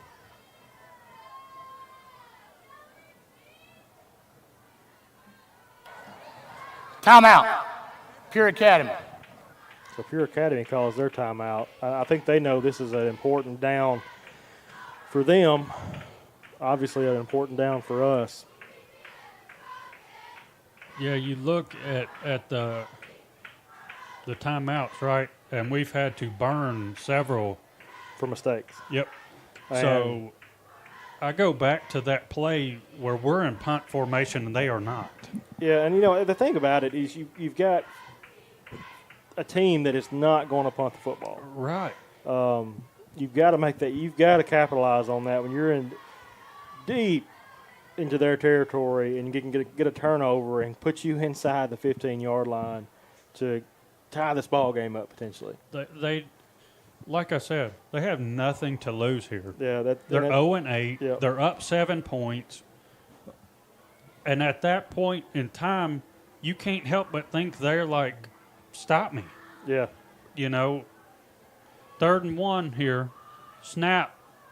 Quarterback falls down. He's down. He loses about a yard or 2. It's going to bring up 4th down. We'll see how we respond to a 4th down. Justin, we're inside 6 minutes. This ball game is shortening. Still, a lot of things can happen. We're 4th down and 1, same situation we were in before. A lot different formation. We're going to shoot the gap. It looks like he's going to stop. He's got room to run, and he bounces it. And Luke Carter lays a lick, but he picks up the 1st down. It goes back to wrapping him up. Wrap the tackle up. And also have that man outside. Stay at home. Do not over-pursue. Another big opportunity missed by that Cavalier defense. As I was saying earlier, this is an emotional game. And when things like this happen, it wears on the players. And resilience has to be with them right now. And Pure Academy is going to wind this clock. Quarterback is just waiting, snaps the ball, hands it off. We've got pressure, and he still finds a way to pick up yardage. Yep.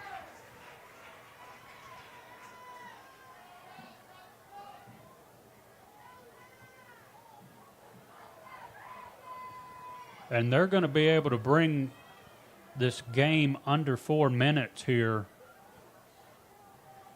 And they're going to eat as much time as they can right now. And that's the right strategy for them. They need to burn that clock. If you looked at time of possession in the second half, they've had the ball majority of the second half.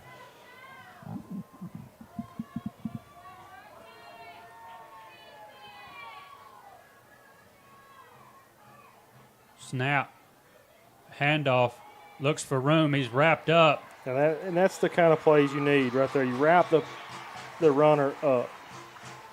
You have guys on the outside staying and waiting on him to cut it back. So he has no option. He has to stay with the run. Exactly.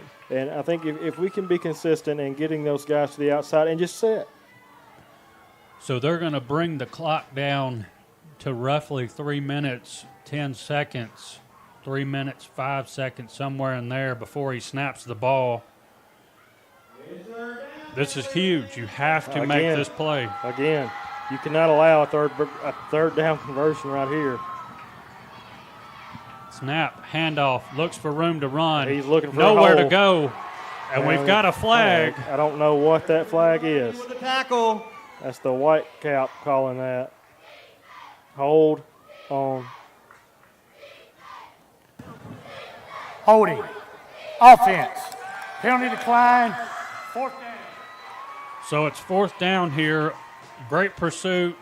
Great cleanup in the backfield. Good call by Coach Ward to decline that, I think. Fourth down and 8. We've had great pursuit to the ball. It looks like we're going to call a timeout. Justin, we've had great pursuit to the football in this set of downs. We have had good form tackle. We've had good discipline on the outside. They've got to hold it right here. This is it. So that was Crockett County's last time out. And, I mean, you stop the clock there. 3 minutes left to go. You have to get a turnover here. You have to turn the ball over right here. Because it's likely going to take you 3 minutes to get to that end zone. Yep.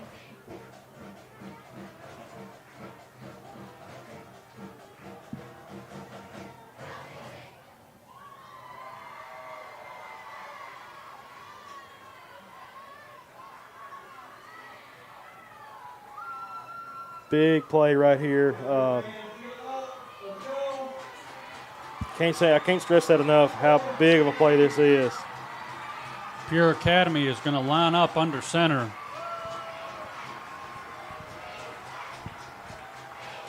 Snap the ball, fakes, rolls out, throws it, has a man, and he's fighting down to the 10-yard line.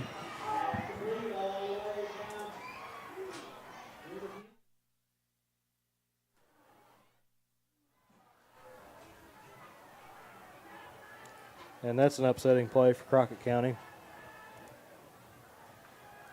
Pure Academy on the 11-yard line.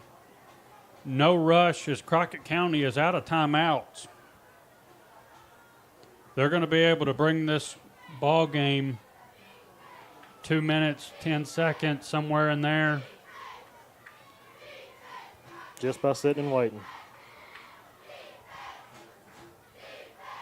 And there's a penalty flag on the play. Calls a false start. Flag. 5-yard penalty. First down. Wow. That's to our advantage. It stops that clock. Seconds matter at this point.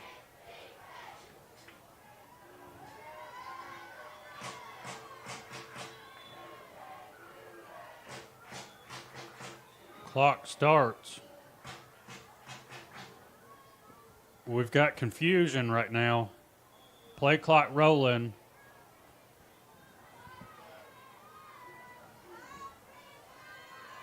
They're going to be able to bring this game under 2 minutes.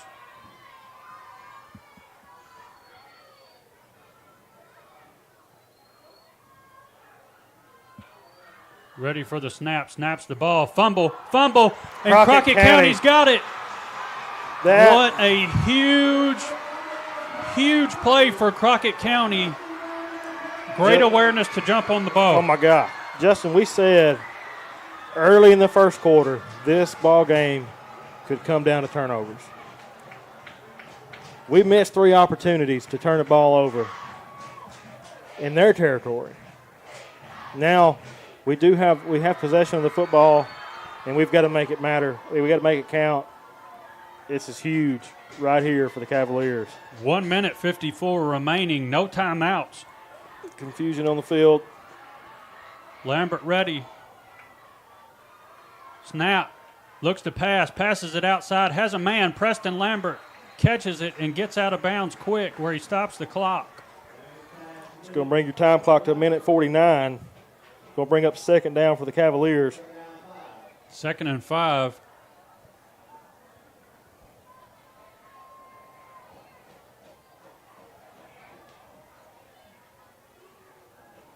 This is a huge offensive series for Crockett County. Snap. Throws it outside. Incomplete pass. Nobody there. We had 2 guys up blocking. Looks like it was going to Willie Walker, just thrown a little short. It'll bring up 3rd down. You know, this type of situation that they find themselves in, decision making is huge. Mm-hmm.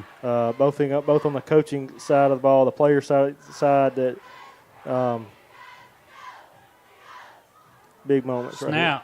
Looks to throw. Throws it deep. Has Amarian Hobson and interception. Interception by the athletic number 2 for Pure Academy. Amarian was there, but it was just, we got a flag down. Amarian was there, but he didn't get his head around until the last second. By then, it was too late. See what the penalty flag is.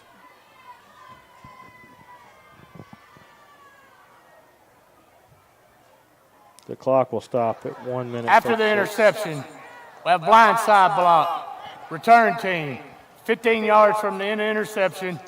1st down, Pure Academy. Well, all Pure Academy's got to do at this point is burn that clock up using the play clock to their advantage. Slow, steady. They don't have to look for anything explosive at this point.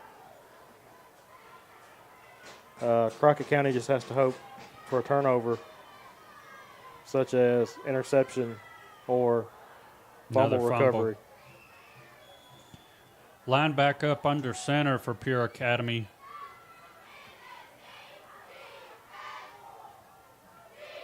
And he's going to take a knee. And I was thinking he might do that. That's probably going to be your ball game. This will bring it to about 50 seconds or so. And this ball game is all but over. And it's kind of defeating. You come back after your off week and you come and play a great team. Kneels the ball again. That's going to be basically your ball game. But you're playing a team with 19 kids. And you got to give it to Pure Academy. This is going to be their first win for the season. And they came and they played football tonight. They're excited over there, as they should be. Big win for Pure Academy tonight. I'm going to tell you, they went into halftime and they knew what they were coming out in the second half to do, and that was to eat up that clock. They did it. They had the ball majority of that second half. Well, you know, onside kicks were that's going to be the final play of the game with our final score. Pure Academy 54, Crockett County 47. So Crockett County will fall to Pure Academy, giving Pure Academy their first win for the season. We appreciate all of you tuning in with us. We feel very blessed to be able to bring this to you on the live feed, and we wish you all a very good weekend, and God bless you. Thank you.